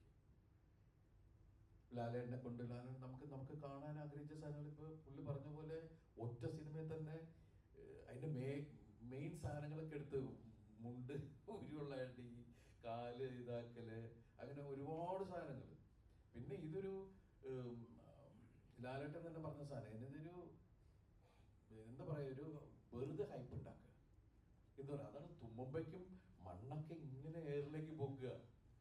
സാധാരണ അങ്ങനെ അഭിനയിച്ചുകൊണ്ടിരുന്ന് കഴിഞ്ഞിട്ട് പല സാധനം എടാ ഇങ്ങനെയൊക്കെ ആരെങ്കിലും ഉണ്ടാവൂടാ നമ്മൾ ചോദിക്കും, എന്ത് മനുഷ്യന്മാരല്ലേ അത് എന്നൊക്കെ ചോദിച്ചിട്ട്. കാരണം നമ്മളിപ്പുറത്ത് വേറെ തരത്തിൽ അതിനെ എൻജോയ് ചെയ്ത് നമ്മൾ തന്നെ അതിനെ ക്രിട്ടിസൈസ് ചെയ്ത് വേറൊരു ലോകമാണ് ഇങ്ങനെ കുറെ ആൾക്കാർ. പിന്നെ ഇതിന്റെ സ്ക്രിപ്റ്റ് എന്ന് വെച്ചാല് കുറെയൊക്കെ ഇപ്പോഴത്തെ ഒരു വേർഷനില് ആൾക്കാർക്ക് കൂടുതൽ ബുദ്ധി എന്ന് പറയുന്ന ഒരു സാധനത്തെ കുറിച്ച് ഒരുപാട് ക്ലാരിറ്റി കൊടുക്കണ്ട. അത് ജനത്തിന് ഇപ്പൊ നന്നായിട്ട് മനസ്സിലാവാതെ ഇങ്ങനെയാണ് കണക്റ്റഡ്. സിനിമ ടോട്ടൽ കണക്ട് ചെയ്ത് വരുമ്പോ എല്ലാം നമ്മുടെ ആൾക്കാരാണ്, വിനീതിന്റെ ടീം മാത്രമാണ് ഓപ്പോസിറ്റ് നിൽക്കുന്നത് എന്ന് പറയുന്ന ഒരു കണക്ഷനിൽ ഇങ്ങനെ കൊണ്ടുവന്ന് എത്തിക്കുക എന്ന് പറയുന്ന ഒരു രീതിയൊക്കെ ഉണ്ട്. അപ്പൊ ആ സ്പൂൺ ഫീഡിങ് അങ്ങനെയുള്ള സാധനങ്ങളൊക്കെ മാറ്റി നിർത്തിയിട്ടാണ് പിന്നെ ഇപ്പൊ നിങ്ങൾ കണ്ട സിനിമയിലേക്ക് എത്തിയത്. അതുപോലെ സിനിമ കണ്ട ഒരുപാട് ആളുകൾ പറയുന്നത് കന്നഡയിലും തമിഴിലും ഒക്കെ കണ്ടിട്ടുള്ള സെലിബ്രേറ്റ് ചെയ്യുന്ന ഒരു സ്റ്റാറിനെ സെലിബ്രേറ്റ് ചെയ്യുന്ന സിനിമകൾ വന്നിട്ടുണ്ട്. മലയാളത്തിൽ എപ്പോഴും റിയലിസ്റ്റിക് ആയതുകൊണ്ട് അത്തരത്തിലുള്ള സിനിമകളൊന്നും ഇല്ല. പക്ഷെ ഇപ്പൊ ഇനിയും പറയാം ബബ്ബബ്ബ ഉണ്ട് എന്ന് പറയാം. ആ ഒരു രീതിയിൽ സിനിമ കാണുന്നവരുണ്ട്. ഇപ്പൊ ദിലീപേട്ടൻ സിനിമയിൽ വന്നിട്ട് ഇത്ര വർഷമായി. ഇപ്പൊ ബബ്ബബയിൽ നോക്കിക്കഴിഞ്ഞാൽ ടെക്നിക്കൽ സൈഡിലും ഒരുപാട് ഡിഫറൻസ് അല്ലെങ്കിൽ പുതിയ പരിപാടികൾ നമ്മൾ ഇതുവരെ കാണാത്ത തരത്തിലുള്ള കാര്യങ്ങൾ ചെയ്തിട്ടുണ്ട്. ദിലീപേട്ടൻ അതൊക്കെ എങ്ങനെയാണ് എക്സ്പീരിയൻസ് ചെയ്തത്? ഒരു ചേഞ്ച് അല്ലെങ്കിൽ ഇത്ര അപ്ഡേറ്റഡ് ആയിട്ട് എനിക്കൊന്ന് മോക്കോബോട്ടിക്കൊക്കെ ഉപയോഗിച്ചിട്ടുണ്ട് ഇന്റർവൽ ഫൈലിലൊക്കെ. അപ്പോൾ അതിനൊക്കെ ആ കാര്യങ്ങളൊക്കെ ദിലീപേട്ടൻ എങ്ങനെയാണ് എക്സ്പീരിയൻസ് ചെയ്യുന്നത്? അല്ല, ഞാനിപ്പോ സിനിമയിൽ വന്നിട്ട് ഏകദേശം 34 വർഷമായി. നമുക്ക് ഓരോ സിനിമയും അല്ലെങ്കിൽ ഓരോ ദിവസവും പാഠപുസ്തകം പോലെയാണ്. സിനിമ ഇതൊരു വലിയ കടൽ പോലെയാണ്. ഇതൊന്നും പഠിച്ചാൽ തീരൂല എന്ന് പറഞ്ഞാൽ ദിവസം ഓരോ സംഭവങ്ങൾ കണ്ടുപിടിച്ചുകൊണ്ടേയിരിക്കുന്നു. നമ്മുടെ മുമ്പിലേക്ക് കുറച്ച് കഴിഞ്ഞിട്ടാണ് എത്തുന്നത്. ഇപ്പോൾ ഇന്റർനെറ്റ് മറ്റുള്ള കാര്യങ്ങൾ ഉള്ളതുകൊണ്ട് നമ്മൾ എല്ലാ കാര്യങ്ങളും അപ്പം പറയുന്നു, ഇന്ന നടക്കുന്നുണ്ട്, ഇങ്ങനെ സാധനം വരുന്നുണ്ട്. പക്ഷെ അത് നമ്മുടെ മുമ്പിലേക്ക് എത്താൻ ചിലപ്പോൾ കുറച്ച് വൈകുമായിരിക്കും. പക്ഷെ നമ്മൾ ഇന്നും ആസ് എ സ്റ്റുഡൻറ് എന്നുള്ള രീതിയിൽ തന്നെയാണ്. കാരണം പുതിയത് കണ്ടുപിടിക്കുക. പിന്നെ പുതിയ ശരിക്കും ഞാൻ ഇവരോടൊക്കെ പറയേണ്ടത്, നമ്മളെക്കാൾ അറിവുള്ള ടെക്നീഷ്യൻസിന്റെ കൂടെ തന്നെയായിരിക്കണം നമ്മൾ വർക്ക് ചെയ്യേണ്ടത്. അങ്ങനെ അതുപോലെ നമ്മളെക്കാൾ വളരെ ഗംഭീരമായിട്ട് പെർഫോം ചെയ്യുന്ന ആർട്ടിസ്റ്റുകളുമായിട്ട് നമ്മൾ സഹകരിക്കണം. അപ്പോഴാണ് നമ്മൾക്കും വളർച്ച ഉണ്ടാവുള്ളൂ. അപ്പോൾ ഈ എന്നെ സംബന്ധിച്ച് കഴിഞ്ഞ കാലഘട്ടത്തിലൊന്നും ഉപയോഗിക്കാത്ത ടെക്നോളജിയുടെ കൂടെ പോകുമ്പോൾ നമുക്കും പുതിയ നോളജാണ്. അതെടുത്ത് നമുക്ക് അടുത്ത സിനിമയിൽ ഉപയോഗിക്കാൻ പറ്റുക, അല്ലെങ്കിൽ നമുക്ക് അത് വേണോട്ടോ ഇത് വേണോട്ടോ അങ്ങനെ വന്നൂടെ എന്നൊക്കെ ചോദിക്കാവുന്ന ഒരുപാട് കാര്യങ്ങൾ നമുക്ക് മുന്നിലേക്ക് വരാം. ഇപ്പോഴത്തെ കുട്ടികൾ അല്ലെങ്കിൽ ഇപ്പോഴത്തെ ക്യാമറമാന്മാരാണെങ്കിലും മറ്റുള്ള എല്ലാ ടെക്നിക്കൽ സ്ഥലത്ത് വർക്ക് ചെയ്യുന്ന ആൾക്കാരും അപ്ഡേറ്റ് ചെയ്തുകൊണ്ടേയിരിക്കുകയാണ്. ഓരോ ദിവസവും പുതിയത് ഉണ്ട് എന്ന് പറയുന്ന കാര്യങ്ങൾ ചെയ്യുന്നുണ്ട്. അപ്പൊ നമ്മളും അതിന്റെ കൂടെ പോകുമ്പോൾ നമ്മളും പതുക്കെ അതിന്റെ ഭാഗമാവില്ലേ. ഈ കഴിഞ്ഞ പടം ഒരു പുതുമുഖ സംവിധായകനാണ്, ഈ പടവും പുതുമുഖ സംവിധായകനാണ്, അടുത്ത പടവും ഒരു പുതുമുഖ സംവിധായകൻ. അപ്പോൾ പുതിയ കാലങ്ങളിലേക്ക് പുതിയ കഥകൾ തേടിപ്പോകുന്ന ഒരു ദിലീപിന്റെ ഒരു ട്രെയിഡ് നമ്മൾ കാണുന്നുണ്ട്. ശരിക്കും അതൊരു കോൺഷ്യസ് ആയിട്ടുള്ള ഡിസിഷനാണ്. ഞാൻ ഈ പടങ്ങൾക്ക് മുമ്പ് ഇതിന് മുമ്പുള്ള സംവിധായകരുടെ കൂടെ ചെയ്തുകൊണ്ടിരുന്നപ്പോൾ നിങ്ങൾ പറഞ്ഞു ഇയാൾക്ക് പുതിയ സംവിധായകരൊന്നും ഇല്ലേ. ഇപ്പൊ ഞാൻ വന്ന പുതിയ സംവിധായകരുടെ കൂടെ പോകാന്ന് വെച്ചാൽ അതും കുഴപ്പമെന്ന് പറയരുത് കേട്ടോ. ഇഷ്ടമാണ്. ഞാൻ ഏറ്റവും കൂടുതൽ പുതിയ സംവിധായകരുടെ കൂടെ തന്നെ എത്രയോ വർഷങ്ങൾക്ക് മുമ്പ് വന്നു തുടങ്ങിയിട്ടുള്ള ആളാണ് ഞാൻ ചെയ്തിട്ട് എത്രയോ സിനിമകളുണ്ട്.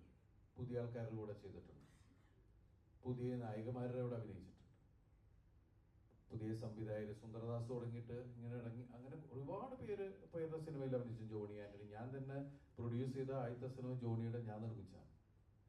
അന്ന് ജോണി പുതിയ ആളാണ്. അങ്ങനെ ഒരുപാട് പേരുടെ സിനിമകൾ നമ്മൾ ചെയ്തിട്ടുള്ളതാണ്. ഇപ്പൊ മലർവാടി ആർട്സ് ക്ലബ്ബ് ചെയ്യുമ്പോൾ വിനീതിന്റെ ആദ്യത്തെ സിനിമയാണ്, അത് നിർമ്മിച്ചത് നമ്മൾ തന്നെ. അപ്പൊ പുതിയതായാലും പഴയതായാലും കണ്ടന്റ് എന്ത് എന്നുള്ളതാണ് നമ്മളിലേക്ക് പുതിയ സിനിമ അല്ലെങ്കിൽ പുതിയ കണ്ടന്റ് ആര് കൊണ്ടുവരുന്നു എന്നുള്ളതാണ്. പഴയതായാലും പുതിയതായാലും. കാരണം ഇപ്പോഴത്തെ ഒരു ട്രെൻഡിൽ പോകുന്നത് കണ്ടന്റിനാണ് പ്രാധാന്യം. ആർട്ടിസ്റ്റ് എന്നുള്ളതിനേക്കാൾ ഉപരി ഇപ്പൊ സിനിമകൾ ഓടുന്ന കാണുമ്പോൾ നമുക്ക് മനസ്സിലാവുന്നത് എന്ത് കണ്ടന്റ്. നിങ്ങൾക്ക് സിനിമ ഇഷ്ടാവുണ്ടോ, അതിലെ പ്രമേയം ഇഷ്ടാവുണ്ടോ എന്നാണ് നോക്കുന്നത്. ഇന്ന താരം വരുന്നോണ്ട് ഈ സിനിമ ഇത്ര ദിവസം ഓടും അങ്ങനെയൊന്നും പണ്ടുണ്ടായിരുന്നു. അത് നമുക്കൊരു ഗ്യാരണ്ടി പോലെ ഉണ്ടായിരുന്നു. ഇന്ന ആർട്ടിസ്റ്റിന്റെ സിനിമ നമുക്കൊരു മിനിമം ഗ്യാരണ്ടി. ഇത് നമുക്ക് അങ്ങനെ പറയാൻ പറ്റൂല. സിനിമ മോശമാണ് എന്നൊരു ഫീൽ കിട്ടിയാൽ നോൺ ഷോയ്ക്കുള്ളിൽ അത് അറിഞ്ഞാൽ ആ രാത്രിക്കുള്ളിൽ ആ ഒറ്റ ദിവസത്തെ കളക്ഷനുള്ളൂ.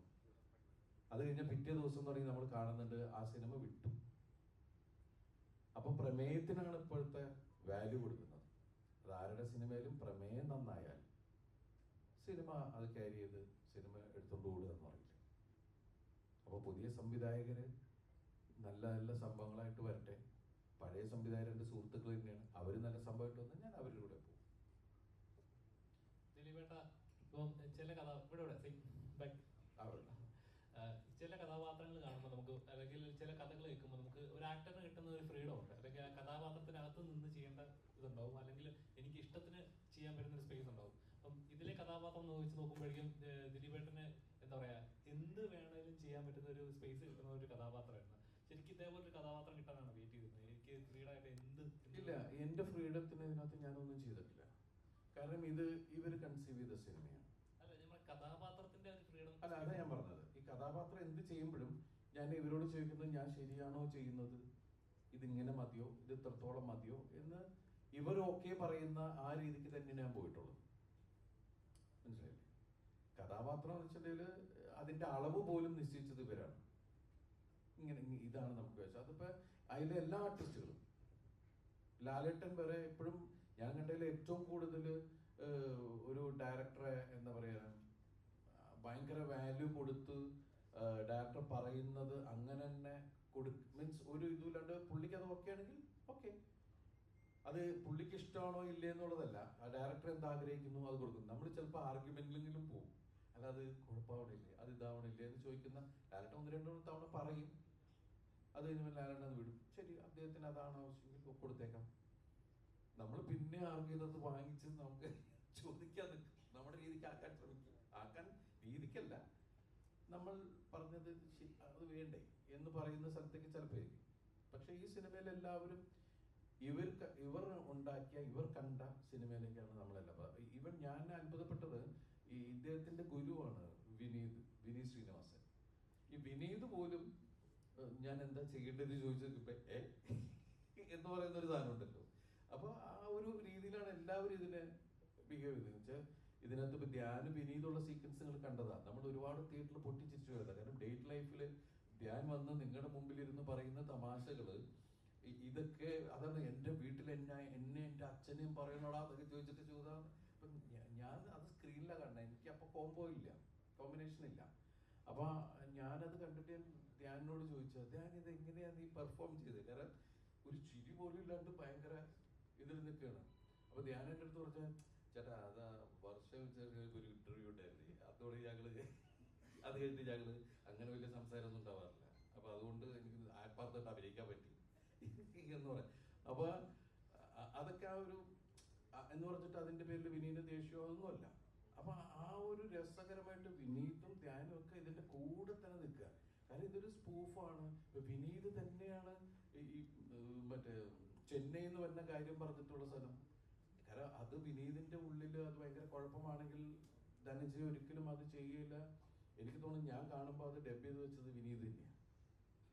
കാരണം എന്ന് വെച്ചിട്ടുണ്ടെങ്കിൽ അത്രയും ആ സിനിമയെ സ്പൂഫായിട്ട് കാണുകയും മറ്റുള്ളവർ കളിയാക്കുന്നതിനെ ഉൾക്കൊണ്ടിട്ട് തന്നെയാണ്. അപ്പോൾ ഒരു വിശാലമായ മനസ്സ് എന്ന് പറയുന്ന ഒരു സാധനമുണ്ട് ഇതിനകത്ത്.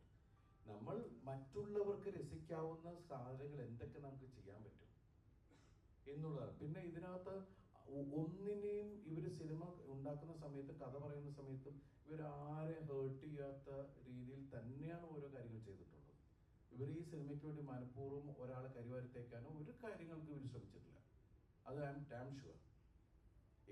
പക്ഷേ സിനിമ വന്നു കഴിഞ്ഞപ്പോൾ വേറെ രീതിയിലേക്ക് സംസാരിച്ചപ്പോൾ ഭയങ്കര ഹേർട്ടായി ഇവർ. കാരണം ഒരു സിനിമ പണ്ടൊക്കെ എന്താണെന്ന് വെച്ചിട്ടുണ്ടെങ്കിൽ പെട്ടെന്ന് അത് മുറിച്ച് മാറ്റണം എന്ന് പറഞ്ഞിട്ടുണ്ടെങ്കിൽ ഫിലിം ആകുമ്പോൾ നമുക്ക് എഡിറ്റിൻ്റെ അപ്പം തന്നെ മറ്റേ പ്രൊജക്ട് റൂമിൻ്റെ ബാക്കിൽ കൊണ്ടിട്ട് അത് അത്രയും അങ്ങോട്ട് കട്ട് ചെയ്ത് മാറ്റി ഒട്ടിച്ച് വിട്ടാൽ മതി. ഇന്നതല്ല. ഇന്ന് ഒരു സീൻ തൂക്കണമെങ്കിൽ അതിൽ 2 ഡയലോഗ് മാറ്റണമെങ്കിൽ എത്ര പ്രോസസ്സാണെന്നറിയാമോ? അത് പിന്നെ പോയി സെൻസറിൻ്റെ അവിടെ വരെ പോയിട്ട് തിരിച്ചു വരണം. എന്നാലേ ക്യൂബിൽ ഇത് പിന്നെ ലോഡ് ചെയ്യുള്ളൂ. ഒരുപാട് സമയമെടുക്കും. പിന്നെ ഒരു മനഃപൂർവ്വം ആരെയും ദ്രോഹിക്കുന്ന ഒരു കാര്യവും ഈ സിനിമയിൽ ചെയ്തിട്ടില്ല. ദിലീപേട്ട, ഹലോ, ഇവിടെ ദിലീപേട്ട, ഇപ്പം ദിലീപേട്ട കരിയറിൻ്റെ തുടക്കത്തിൽ ലാലേട്ടനെ ഒരുപാട് ദിലീപേട്ട അനുകരിച്ചിട്ടുണ്ടായിരുന്നു. അപ്പം അതിനുശേഷം വർഷങ്ങൾക്ക് ശേഷം ദിലീപേട്ട ലാലേട്ടനുമായിട്ട് ഇപ്പം ചൈന ടൗൺ, ക്രിസ്ത്യൻ ബ്രദേഴ്സ്, അതുപോലെ കുറേ പടങ്ങൾ ചെയ്തു. 2020. അപ്പം എല്ലാവരും മലയാളികളെല്ലാം പണ്ട് അപ്പം മലയാളികളെല്ലാവരും എടുത്തു പറഞ്ഞൊരു കാര്യമാണ്, മലയാളത്തിൽ സഹോദരന്മാരായിട്ട് അല്ലെങ്കിൽ അങ്ങനെ വരുവാണെങ്കിൽ തന്നെ ഏറ്റവും കൺവിൻസിംഗ് ആയിട്ടുള്ള കോമ്പോ നിങ്ങളാണ് എപ്പോഴും പറയാറുണ്ട്. അപ്പോൾ ലാലേട്ടനുമായിട്ട് റിയൽ ലൈഫിലുള്ളൊരു ആത്മബന്ധം ഈ ഒരു കോമ്പോയ്ക്ക് സഹായിക്കാറുണ്ട്, അല്ലെങ്കിൽ അതിൻ്റെ ഒരു രഹസ്യം അതാണോ? എനിക്ക് ലാലേട്ടനെ ഒരുപാട് ഇഷ്ടമാണ്. ഞാൻ ലാലേട്ടനെ അനുകരിച്ചിരുന്ന ഒരാളാണ് മിമിക്രി എന്ന സമയത്ത്. അതിനുശേഷം ഞാൻ അസിസ്റ്റന്റ് ഡയറക്ടറായിട്ട് ചെല്ലുമ്പോൾ ആദ്യമായിട്ട് ഞാൻ ക്ലാപ്പ് അടിക്കുന്നത് ലാലേട്ടൻ്റെ ഉറച്ചിയുടെ മുമ്പിലാണ്. അതിനുശേഷം ഞാൻ മിമിക്രി ചെയ്യുമ്പോൾ എനിക്ക് ലാലേട്ടൻ്റെ റിയൽ ആയിട്ടുള്ള മാനറിസംസ് ഞാൻ നേരിട്ട് കണ്ട് മനസ്സിലാക്കി ഞാൻ അതിൽ കൈയടി വാങ്ങിച്ചിട്ടുണ്ട് സ്റ്റേജിൽ.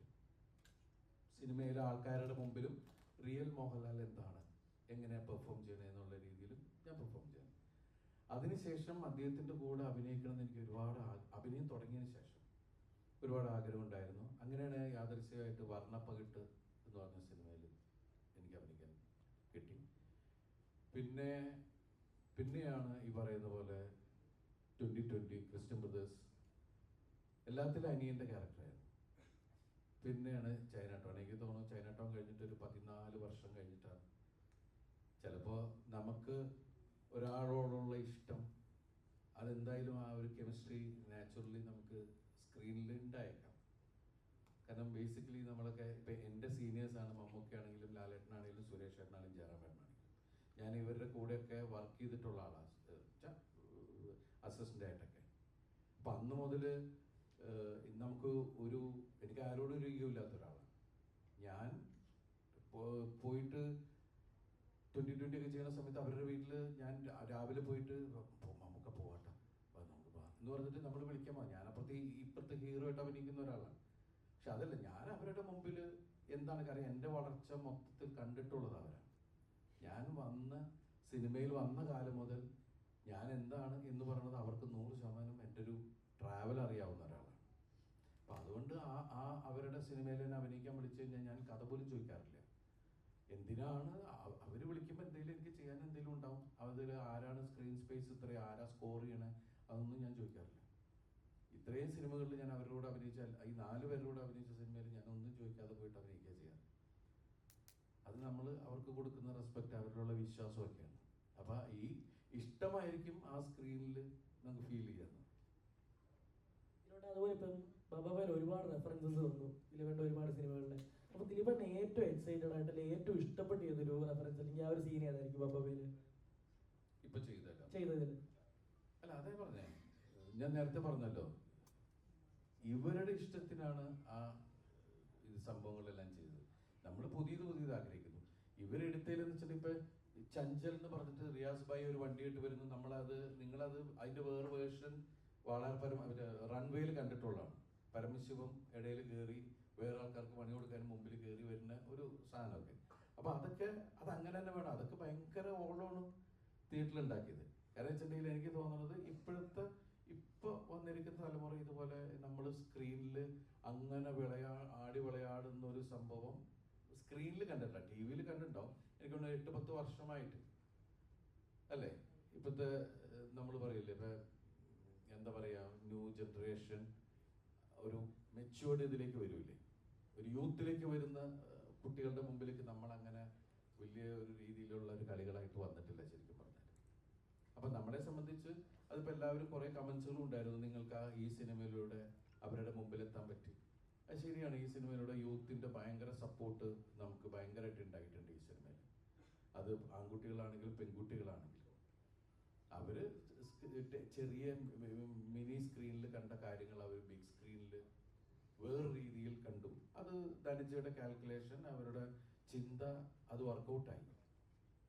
നമുക്ക് ഈ സ്പൂഫ് ചെയ്യുമ്പോൾ നല്ല സംശയം ഉണ്ടായിരുന്നു, ഇത് ബാക്ക് ഫെയർ ചെയ്യോ ഇല്ലേന്നൊന്നും അറിഞ്ഞൂടാ. അതാണ് നമ്മൾ ഇതൊരു ആഘോഷം എന്ന് പറഞ്ഞിട്ടാണ് നമ്മൾ ഇനി അങ്ങോട്ട് വിട്ടേക്കുന്നത്.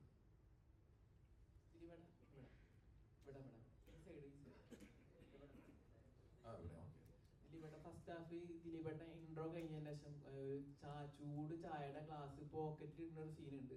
അതെങ്ങനെയായിരുന്നു ശരിക്ക്? ചൂടുണ്ടായിരുന്ന മൊത്തത്തിൽ ചൂടായതുകൊണ്ട് ചൂടാർന്നില്ല. ഇല്ല, അത് ആ സമയത്ത് ഈ ഗ്ലാസ് പിടിച്ച് മുണ്ട് ആ ഒരു സാധനം ഉള്ളതുകൊണ്ട് ഞാൻ നോക്കിയപ്പോൾ പോക്കറ്റാണ് കണ്ടാൽ അതിനകത്ത് വെച്ചപ്പോൾ ഇവരത് ഓക്കെ അങ്ങോട്ട് വിട്ടു. അതാണ് ഉണ്ടായത്. പിന്നെ അങ്ങനെയുള്ള സാധാരണ നമ്മൾ കുടിക്കുമ്പോൾ ഇത്തിരി ചൂട് കുറച്ച ചായയൊക്കെ കിട്ടുള്ളൂ. അതുപോലെ തന്നെ സെക്കൻഡ് ഹാഫ് ഫസ്റ്റ് ഹാഫ് അവസാനിക്കുന്നതോടൊക്കെ മണിച്ചേട്ടന്റെ പാട്ട് വെച്ചിട്ട് ഫൈറ്റ് ഇടുന്നത് അത് ഗംഭീരമായിട്ട് തിയേറ്ററിൽ ആഘോഷിച്ചായിരുന്നു. അത് തുടക്കത്തിൽ ഇതിന്റെ മണിച്ചേട്ടന്റെ പാട്ട് തന്നെയായിരുന്നു. 3 4 പാട്ട് വരുന്നുണ്ട്. 3 പാട്ട് ഇല്ല. ആദ്യം നമ്മളിങ്ങനെ ധനിച്ചിങ്ങനെ പറഞ്ഞു. അപ്പൊ എനിക്കും തോന്നി, കാരണം വെച്ചാല് മണിയുടെ ഒരു പ്രസൻസ് നമുക്ക് ഭയങ്കരമായിട്ട് എപ്പോഴും മണീനെ മിസ് ചെയ്യുന്ന ആൾക്കാരാണ് നമ്മൾ. അപ്പോൾ പറഞ്ഞു നല്ല കാര്യമാണത് എന്നുള്ളത് പറഞ്ഞു. പിന്നെ അത് ആദ്യം ഇവര് ആ പാട്ട് മൊത്തത്തിൽ ബട്ട്ലറുടെ പാട്ട് ഇടാന്നുള്ളതായിരുന്നു. ഞാൻ പറഞ്ഞു അത് അതിനേക്കാൾ നല്ലത് വേറെ പാട്ടും കൂടി എടുക്കുക. അപ്പോഴാണ് മണിയുടെ പാട്ടും പിന്നെ ലാലേട്ടൻ്റെ പടത്തിലെ പാട്ടും. അപ്പം ശരിക്കും പ്രേക്ഷകൻ ചിലപ്പോൾ ലാലേട്ടൻ്റെ ഒരു അടുത്ത എൻട്രി വരാൻ പോവുകയാണെന്ന് ചിലപ്പോൾ ഇതാ. പക്ഷെ ലാലേട്ടനോട് കൂടുതൽ ഇഷ്ടമുള്ള ആളാക്കല്ല മോഹൻലാൽ ഫാൻസ് ഒക്കെ ആ സമയത്ത് നാച്ചുറലി ലാലേട്ടൻ ഈ സിനിമയിലുണ്ടെന്ന് പറയുമ്പോൾ അവരുടെയൊക്കെ വരവുണ്ടാവും. അപ്പം എല്ലാവർക്കും ആഘോഷമാക്കുക എന്ന് പറയില്ല. അപ്പം യൂത്തിനെ ഏറ്റവും കൂടുതൽ ആഘോഷമാക്കാവുന്ന പാട്ടുകളാണ് അതിൽ ചെയ്തിരിക്കുന്നത്. അത് കറക്റ്റായിട്ട് ഗോപി മിക്സ് ചെയ്യും അല്ലേ, റീമിക്സ് ചെയ്യുകയൊക്കെ ചെയ്യുന്നത്. ഒരു അപ്ഡേഷൻ ചോദിക്കട്ടെ. കുറച്ച് കാലം മുന്നേ ഒരു ഫിലിം അനൗൺസിന് പറക്കും പപ്പൻ, അതിന്റെ നിലവിലുള്ള അപ്ഡേഷൻ എന്താണ്? അതിപ്പോ ഉടനെ തന്നെ ഉണ്ടാവും ദൈവം അനുഗ്രഹിച്ച് ഷൂട്ടിംഗ് തുടങ്ങാൻ വേണ്ടി. സൂപ്പർ ഹീറോ പരിപാടിയാണ് കാണും. അന്ന് ഒരു സൂപ്പർ ഹീറോ പരിപാടിയാണെന്നാണ് പറഞ്ഞിട്ടുണ്ടായിരുന്നത്. നമ്മളൊരു ലോക്കലാണ് പപ്പൻ, ഒരു ലോക്കലാണ്, സാധാരണക്കാരൻ. Local super hero.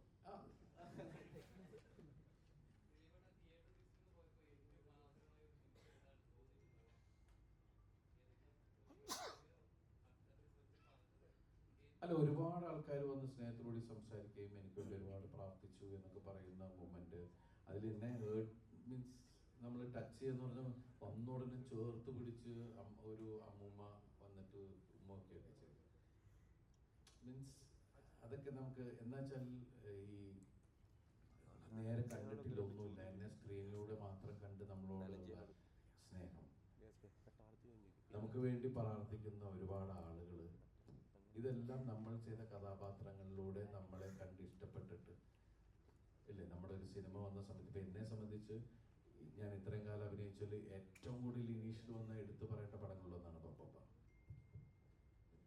അപ്പോൾ അതിൻ്റെ ഭാഗമായിട്ട് നമ്മൾ തിയേറ്ററിൽ ചെല്ലുമ്പോൾ എല്ലാവരും ഇന്നലെയൊക്കെ നമ്മൾ തൃശ്ശൂരൊക്കെ ചെല്ലുമ്പോൾ ഉള്ള ആവേശം, അല്ലാതെ ആദ്യത്തെ ദിവസം തന്നെ നമ്മൾ കവിതാ തിയേറ്ററിൽ ചെല്ലുമ്പോൾ അവിടുത്തെ ചെറുപ്പക്കാരും എല്ലാവരും കൂടി വന്നു. പിന്നെ ഇപ്പം അതിന് ശേഷമാണ് ഫാമിലി ഇറങ്ങി തുടങ്ങിയിരിക്കുന്നത്.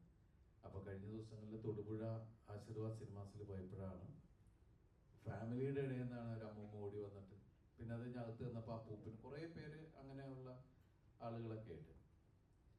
അപ്പം അതൊക്കെ വലിയ സന്തോഷം ഉണ്ടാക്കുന്ന കാര്യം തന്നെ. കണ്ണെപ്പോഴും നിറയുന്ന അതൊക്കെ വലിയ സന്തോഷം ഉണ്ടാക്കുന്ന കണ്ണറിയിലാണ്. നമ്മുടെ കൂടെ നമ്മളെ സ്നേഹിക്കുന്ന ഒരുപാട് ആളുകൾ നിൽക്കുന്നു എന്ന് പറയുന്നില്ലേ.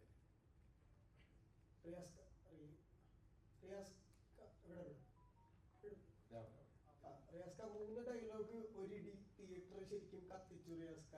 Thank you. എന്തായിരുന്നു ഇതിന് ചെയ്യാനുണ്ടായ ഒരു കാരണം, ആ ക്യാരക്ടർ പറഞ്ഞപ്പോഴുള്ള ഒരു റിയാക്ഷൻസ് ഒക്കെ?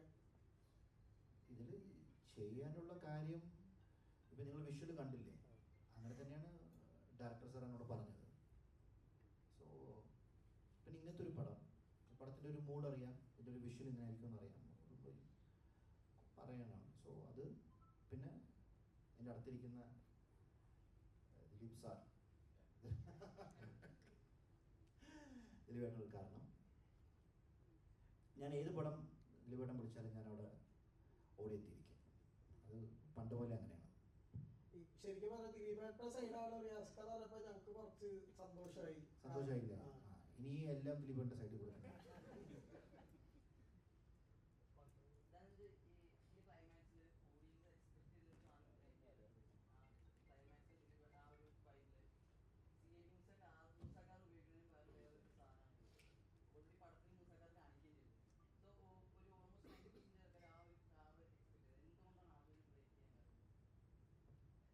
ഉത്തരം ഞാൻ പറയാം. ഞാൻ ആ കാറ് തരില്ല എന്ന് പറഞ്ഞു എടുത്തു വെച്ചേക്കത് ചെക്കമ്പാട്ടിന് വേണ്ടേ. ദിലീപേട്ട ആ വണ്ടി ഓടൂല. ഞാൻ ആ വണ്ടി കൊണ്ടുപോയപ്പോ തന്നെ എഞ്ചിനെടുത്ത് മാറ്റി വെച്ച്. കാരണം അത് ഓടൂല എന്ന് പറഞ്ഞില്ല. ഇവരെന്ത് ചെയ്യും മനസ്സിലായില്ലേ. നമ്മളൊന്നുമില്ല, നമ്മള് അതുവരെ കുറെ റെഫറൻസ് കാണിച്ചു. അവിടുന്ന് നമ്മുടെ പടത്തിൻ്റെതായ 2 വണ്ടികൾ എന്നുള്ള രീതിയിലാണ് ആ 2 വണ്ടി നമ്മളവിടെ കൊണ്ടുവന്നത്. അങ്ങനെയായിരുന്നു ആ ഐഡിയ. പിന്നെ കാട്ടിൻ്റെ അകത്തായിരുന്നല്ലോ അതിൻ്റെ ചേസും വരുടെ. അപ്പോൾ കുറച്ച് ഓഫ് റോഡിലൊക്കെ പോകുന്ന രീതിയിലുള്ള നമ്മൾ ഉണ്ടാക്കുന്ന, നമ്മൾ ബിൽഡ് ചെയ്യുന്ന പോലത്തെ ഒരു വണ്ടി ഉണ്ടാവണം. ഈ പടത്തിലെ വണ്ടി എന്ന് അറിയപ്പെടാൻ പറ്റുന്ന രീതിയിലുള്ള വണ്ടി ഉണ്ടാവണം എന്നൊരു ആഗ്രഹം ഉണ്ടായിരുന്നു. അങ്ങനെ ഇത്രയും സമയം നമ്മൾ കുറേ റെഫറൻസ് കാണിച്ചു. അപ്പോൾ അവിടെ നമുക്ക് നമ്മളേതായ ഒരു സിഗ്നേച്ചറിൽ എന്തെങ്കിലും ഒരു സാധനം കൊടുക്കണം എന്നുള്ള ആഗ്രഹത്തിൽ ഉണ്ടാക്കിയതാണ്. ശരിക്കും വിജയ് സാറിനെ എന്തുകൊണ്ടാണ് ചൂസ് ചെയ്യാറുള്ളത്? ഫാൻ മൂവ്മെന്റ് എന്നുള്ള ഫാൻ ബോയ് എന്ന ലെവലിലാണ് ഇവിടെ പടത്തിൽ വിജയ് സാറിന്റെ പാട്ടുകളായാലും ചില പറയാൻ പറ്റത്തില്ല, അങ്ങനത്തെ കുറച്ച് സീനുകളുണ്ടല്ലോ. എന്തുകൊണ്ടാണ് വിജയ് സാറെ റെഫർ ചെയ്യാനുള്ള കാരണം എന്താണ്? വിജയ് ഫാൻസിനെ അട്രാക്ട് ചെയ്യാമെന്നുള്ളതുകൊണ്ടാണോ അതോ വിജയ് ഫാൻ എന്നുള്ള ലെവലിലാണോ? നമ്മൾ അങ്ങനത്തെ ആളാണല്ലോ, ആ വിജയ് ഫാനാണല്ലോ. അപ്പോൾ പിന്നെ ഈ കാരണം എന്താ പറയുക, ഇപ്പം ഞാൻ ഗുഡ് ബാഡ് അഗ്ലിയും കണ്ടപ്പോൾ എനിക്ക് തോന്നിച്ചാൽ അങ്ങനത്തെ ഇവിടെ വിജയ് സാറിന് ഉണ്ടായിരുന്നെങ്കിൽ ഞാൻ ആഗ്രഹിച്ചിട്ടുണ്ട്. കാരണം കൂടുതൽ ആളുകൾക്ക് അത് റെഫറൻസ് കണക്ട് ചെയ്യാൻ പറ്റുമായിരുന്നു. ഇപ്പോൾ ഗുഡ് ബാഡ് അഗ്ലിയൊക്കെ കണ്ടിട്ട് കുറേ ആൾക്കാർ പറയുന്ന കേട്ടത് കുറേ റെഫറൻസ് കിട്ടിയില്ല എന്നൊക്കെ പറയാം. അപ്പോൾ അതൊരു വിജയ് സാറിൻ്റെ പടമാണെങ്കിൽ ഈച്ച് ആൻഡ് എവറി റെഫറൻസ് ആൾക്കാർക്ക് കണക്റ്റ് ആവും. അപ്പോൾ അത്രയും ആളുകളിലേക്ക് എത്തിയ ഒരു നടനാണ്, സ്റ്റാറാണ്. അപ്പോൾ ഞാൻ ആദ്യമായിട്ട് DVD കാണുന്ന പടം ഗില്ലിയാണ്. അപ്പം അന്ന് മുതലേ ഞാൻ മൂപ്പരുടെ ഫാനാണ്. ഡയറക്ടറിൻ്റെ അടുത്താണ് ഇവിടെ ഡയറക്ടറിന് അഭിമാനിക്കാവുന്ന മുഹൂർത്തമാണ് ആദ്യ ദിവസം 7 കോടി എന്നുള്ളത്. എമ്പുരാനായിരുന്നു 10 കോടിയിൽ വന്നത്. സെക്കൻഡ് കേരളത്തിലെ ഏറ്റവും ക്രോസ് വന്ന സിനിമ 7 കോടി. പിന്നീടുള്ള ദിവസങ്ങൾ അത് 4 കോടിയിലേക്ക് വരുന്നു. അതിനുശേഷം വീണ്ടും തിങ്കളാഴ്ചയാകുമ്പോൾ വീണ്ടും സ്റ്റഡി ആവുന്നു. അതെന്താണെന്ന് പരിശോധിച്ചിരുന്നു.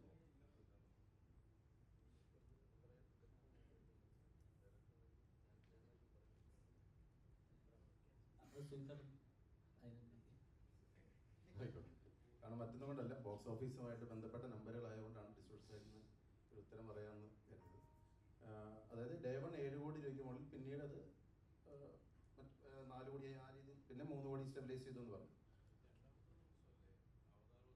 അതെ സ്ക്രീനിൻ്റെ എണ്ണം കുറച്ച് 2 കാര്യങ്ങളാണ്. 7 കോടി നമ്മുടെ ടിക്കറ്റ് ബുക്കിംഗ് സ്റ്റാർട്ട് ചെയ്ത് ഫസ്റ്റ് മണിക്കൂർ തന്നെ നിങ്ങളെല്ലാം ശ്രദ്ധിച്ചിട്ടുണ്ടാവും. 17,000 ടിക്കറ്റ് എന്നുള്ള ഒരു റെക്കോർഡ് റേറ്റിൽ ടിക്കറ്റ് വിറ്റ് കഴിഞ്ഞാൽ ആദ്യത്തെ 1 മണിക്കൂറിൽ തന്നെ 24 ഹവേഴ്സിനുള്ളിൽ 1,77,000 ടിക്കറ്റ് ബുക്ക് മൈ ഷോ വഴി വിറ്റ് കഴിഞ്ഞു. ബുക്ക് മൈ ഷോ എന്ന് പറയുമ്പോൾ നമ്മൾ മനസ്സിലാക്കണം, കേരളത്തിലെ ഒരു 70% തിയേറ്ററുകളിലുള്ള ആപ്പാണ്. ബാക്കി സ്വന്തമായിട്ടുള്ള ആപ്പും ടിക്കറ്റിനും സൊമാറ്റോ പോലെ മറ്റ് ആപ്പുകളും ഉണ്ട്. അപ്പം അത് യഥാർത്ഥ കണക്കല്ല. അപ്പോൾ 1,77,000 ടിക്കറ്റ് 24 ഹവേഴ്സിൽ വിറ്റ് കഴിഞ്ഞു.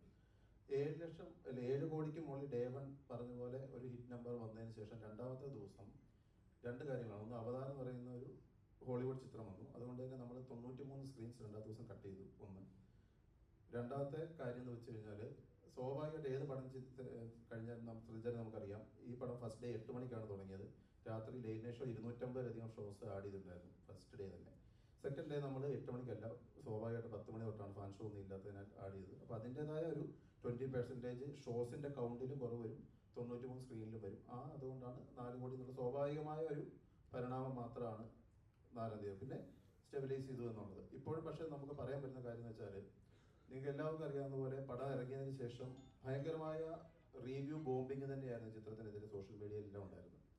റിവ്യൂ ബോംബിങ് ഭയങ്കരമായിട്ടുണ്ടായിരുന്ന ഒരു ചിത്രമാണ്. പക്ഷേ സാധാരണ ഇൻഡിപെൻഡൻ്റ് ആയിട്ടുള്ള ഇൻഡിവിജ്വൽ പ്രേക്ഷകരുടെ റെസ്പോൺസ് നിങ്ങൾ ഇൻസ്റ്റയിലായാലും ട്വിറ്ററിലായാലും ഫേസ്ബുക്കിലായാലും നോക്കിക്കഴിഞ്ഞാൽ വളരെ പോസിറ്റീവാണ്. പക്ഷേ കടുത്ത ഒരു റിവ്യൂ ബോംബിങ് നേരിട്ട ഒരു സിനിമയാണ് എന്ന് പറയുന്നതിൽ യാതൊരു ഇതുമില്ല. ഈ ഒരു ബോംബിങ്ങിൻ്റെ വിഷമവും കാര്യങ്ങളും എല്ലാം കണ്ടിട്ട് 1,77,000 ടിക്കറ്റ് വിറ്റിട്ടും ബുക്ക് മൈ ഷോയിൽ ടിക്കറ്റിൻ്റെ എണ്ണം വരുന്ന, പക്ഷേ റേറ്റിംഗ് വരുമ്പോൾ റേറ്റിങ്ങിൻ്റെ അകത്ത് അങ്ങോട്ടും ഇങ്ങോട്ടും മാറി മറിയുന്നത് കണ്ടപ്പോൾ നമ്മൾ ടെൻഷനായി. അപ്പം സ്വാഭാവികമായിട്ട് നമ്മളെക്കാൾ ടെൻഷൻ എന്ന് വെച്ചാൽ ധനഞ്ജയൻ ഡയറക്ടേഴ്സ് മറ്റുള്ളവർ ടെൻഷനായി നമ്മുടെ അടുത്ത് വന്ന് പറഞ്ഞു. അപ്പോഴും ഗോകുലത്തിൽ നമ്മൾ ഈ കാര്യം അവതരിപ്പിച്ചപ്പോൾ ചില പ്രവണതകളുണ്ട് അറിയാം, ചുരുക്കം ചില ഇപ്പം മുൻകാലങ്ങളിൽ ചില സ്വീകരിച്ച സമീപനമാണ്, വേണമെങ്കിൽ നമുക്ക് റേറ്റിംഗ് കൂട്ടാനായിട്ട് പല കാര്യങ്ങളുണ്ട്. അപ്പോഴും ഗോപാലൻ സാറിൻ്റെ അടുത്ത് നമ്മൾ ഇതിനെക്കുറിച്ച് അദ്ദേഹം അറിഞ്ഞിട്ടും നമ്മൾ ഇത് അവതരിപ്പിച്ചപ്പോൾ അദ്ദേഹം പറഞ്ഞത്, സിനിമ നിർമ്മിക്കാൻ വേണ്ടി എത്ര കോടി രൂപയാണെങ്കിലും നമുക്ക് കൊടുക്കാം, പക്ഷേ സിനിമ നിർമ്മിച്ചതിന് ശേഷം അത് പ്രേക്ഷകരുടെയാണ്. അത് സത്യസന്ധമായ സിനിമയാണെങ്കിൽ അതിനൊരു നന്മയുണ്ടെങ്കിൽ ആ ചിത്രം തന്നെ കളക്ട് ചെയ്തോളൂ. അതിന് വേണ്ടിയിട്ട് നമ്മൾ എന്താ പറയണ്ടേ, കൃത്രിമമായിട്ട് റേറ്റിംഗ് കാണിക്കാനായിട്ട് മറ്റു രീതിയിൽ ഇത് ചെയ്യാനോ മറ്റു കാര്യങ്ങളിലൊന്നും പൈസ മുടക്കാൻ താല്പര്യമില്ല. കാരണം ഒന്ന്, ഗോപാൽ സാറിന് ഇവിടെ പോസ്റ്റ് ഒട്ടിക്കുന്നതിൻ്റെ റേറ്റ് തൊട്ട് ഇവിടുത്തെ എല്ലാ റേറ്റിംഗ് അറിയാവുന്ന ഒരാളാണ്. അപ്പം ഒരു കാര്യത്തിന് വേണ്ടി ഒരു പുതിയൊരു കാര്യം അല്ലെങ്കിൽ എന്തെങ്കിലും കാര്യം നമ്മൾ പറഞ്ഞ് മനസ്സിലാക്കണമെങ്കിൽ സാറിന് അത് ക്ലിയർ ആയിട്ട് വ്യക്തമായ ധാരണ നമ്മൾ കൊടുക്കണം. അതിൻ്റെ അകത്ത് സാർ ഒരു സത്യസന്ധമായ നീതിക്ക് നിരക്കാത്തതാണ് സാറിന് തോന്നുന്നതാണ് ഒരിക്കലും സാർ അംഗീകരിക്കുന്നത്. സാർ എപ്പോഴും പറഞ്ഞതാണ്, കോടിക്കണക്കിന് രൂപ നമ്മൾ ചിത്രം നിർമ്മിക്കാൻ ചെലവഴിക്കുക, അത് സ്ക്രീനിൽ കാണാനുണ്ടാവും. പക്ഷേ ചിത്രം കാണാൻ വേണ്ടിയിട്ടോ അല്ലെങ്കിൽ കൃത്രിമമായിട്ട് റേറ്റിങ്ങിനോ മറ്റു കാര്യങ്ങളോ നമുക്ക് വേണ്ട. പലരും സാറിനെ ഉപദേശിക്കുന്നുണ്ട് റിവ്യൂ ബോംബിങ്ങിനെതിരെ നിയമപരമായ നടപടി സ്വീകരിക്കണമെന്ന് പറഞ്ഞു. അപ്പോഴും അതിനെതിരെ പറഞ്ഞില്ല. അദ്ദേഹം പറഞ്ഞത് ചിത്രത്തിൻ്റെ ഒരു സത്യസന്ധത ഉണ്ടെങ്കിൽ ചിത്രം വിജയിക്കും എന്ന് തന്നെയാണ്. നമ്മൾ ആർക്കെതിരെ ഒരു നിയമ നടപടിയോ വൈരാഗ്യ നടപടിയോ ഒന്നുമായിട്ട് പോകുന്നില്ല എന്നാണ് പറഞ്ഞത്. അതിൻ്റെ ഫലം കണ്ടു. കാരണം ഇപ്പോഴും യൂട്യൂബിൽ നിങ്ങൾ നോക്കിക്കഴിഞ്ഞാൽ ട്രെൻഡിങ്ങിൽ തന്നെയാണ് പപ്പ. ഇന്നലെയും 3-4 മലയാളം ചിത്രങ്ങൾ, അന്യഭാഷ ചിത്രങ്ങൾ ഉൾപ്പെടെ വേറെ ബോളിവുഡ് ചിത്രങ്ങൾ ഉൾപ്പെടെ വന്നിട്ടും 200-ലധികം തിയേറ്ററുകളിൽ എപ്പോഴും ട്രെൻഡിങ്ങിലുണ്ട്. അതായത് 9ാമത്തെ ദിവസം എനിക്ക് ആസ് എ ഡിസ്ട്രിബ്യൂട്ടർ എനിക്ക് പറയാൻ പറ്റും, 8 കോടി ഡിജിറ്റിന് മുകളിലാണ് ഇപ്പോഴും കേരളത്തിലെ ബോക്സ് ഓഫീസ് കളക്ഷൻ വന്നുകൊണ്ടിരിക്കുന്നത്. അത് 8ാമത്തെ ദിവസം, അതായത് 2ാം വാരം കഴിഞ്ഞിട്ട് 2ാമത്തെ ദിവസം അത് വരുന്നുണ്ട് എന്നുണ്ടെങ്കിൽ അതിന് ഒറ്റ ഉത്തരമേ മലയാള സിനിമ ഇൻഡസ്ട്രി പറയാനുള്ളൂ, സിനിമ സൂപ്പർ ഹിറ്റാണ് എന്ന് മാത്രമാണ്. അവിടെ തന്നെ ഇപ്പൊ താങ്കൾ പറഞ്ഞ ഒരു കാര്യങ്ങൾ ഒന്ന് ക്ലാരിഫിക്കേണ്ട. പൊതുവെ പറയുന്ന ഒരു രീതിയാണ്, ഇപ്പൊ പറഞ്ഞല്ലോ റിവ്യൂ കൊടുക്കുന്നതിന് പൈസ കൊടുത്തു കഴിഞ്ഞാൽ ചെയ്യുന്ന രീതി ബുക്ക് മൈ ഷോയിലൊക്കെ ഉണ്ട് എന്ന് പറഞ്ഞു. അങ്ങനെ തന്നെ ഈ സിനിമയ്ക്ക് ഇത്രയും ഹൈപ്പ് ഉണ്ടായപ്പോൾ, ഗംഭീരമായിട്ട് ഹൈപ്പ്, നല്ല സിനിമയായിട്ടാണ് ഹൈപ്പ് ഉണ്ടാകുന്നത്, നല്ല കളക്ഷൻ വരുന്നത് അതുകൊണ്ട് തന്നെയാണ്. ചില സിനിമാ പ്രവർത്തകർ, ചില ആളുകൾ, ചില റിവ്യൂ ബോംബ് ചെയ്യുന്ന ആളുകൾ തന്നെ പറയുന്നു ആളുകളെ കയറ്റുന്നുണ്ടാകുമ്പോൾ ആ പ്രവണത എന്തായാലും ഗോപാലൻ ചേട്ടൻ ചെയ്യില്ല എന്നാണ് നമ്മൾ പൊതുവെ മനസ്സിലാക്കിയത്. അതിനെക്കുറിച്ചൊരു ക്ലാരിറ്റി ഇങ്ങനെ പറയുന്നവരോട് എന്താണ് പറയാനുള്ളത്?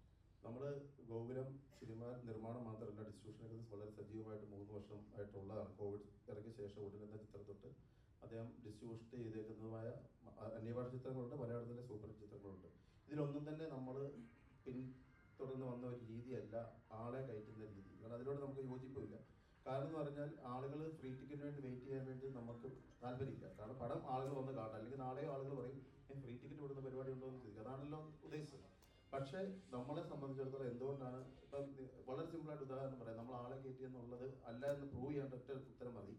1,77,000 ടിക്കറ്റ് ബുക്ക് മൈ ഷോയിൽ പടം റിലീസാകുന്ന 24 അവേഴ്സിനുള്ളിൽ വിറ്റ ഒരു ചിത്രത്തിന് ഇപ്പം നിങ്ങൾ ബുക്ക് മൈ ഷോ നിങ്ങളുടെ ഫോണിലുണ്ട് നോക്കിയാൽ കാണാം 34,200 വോട്ടുകളാണ് ഇന്ന് വരെ ചെയ്തേക്കുന്ന ആളുകൾ.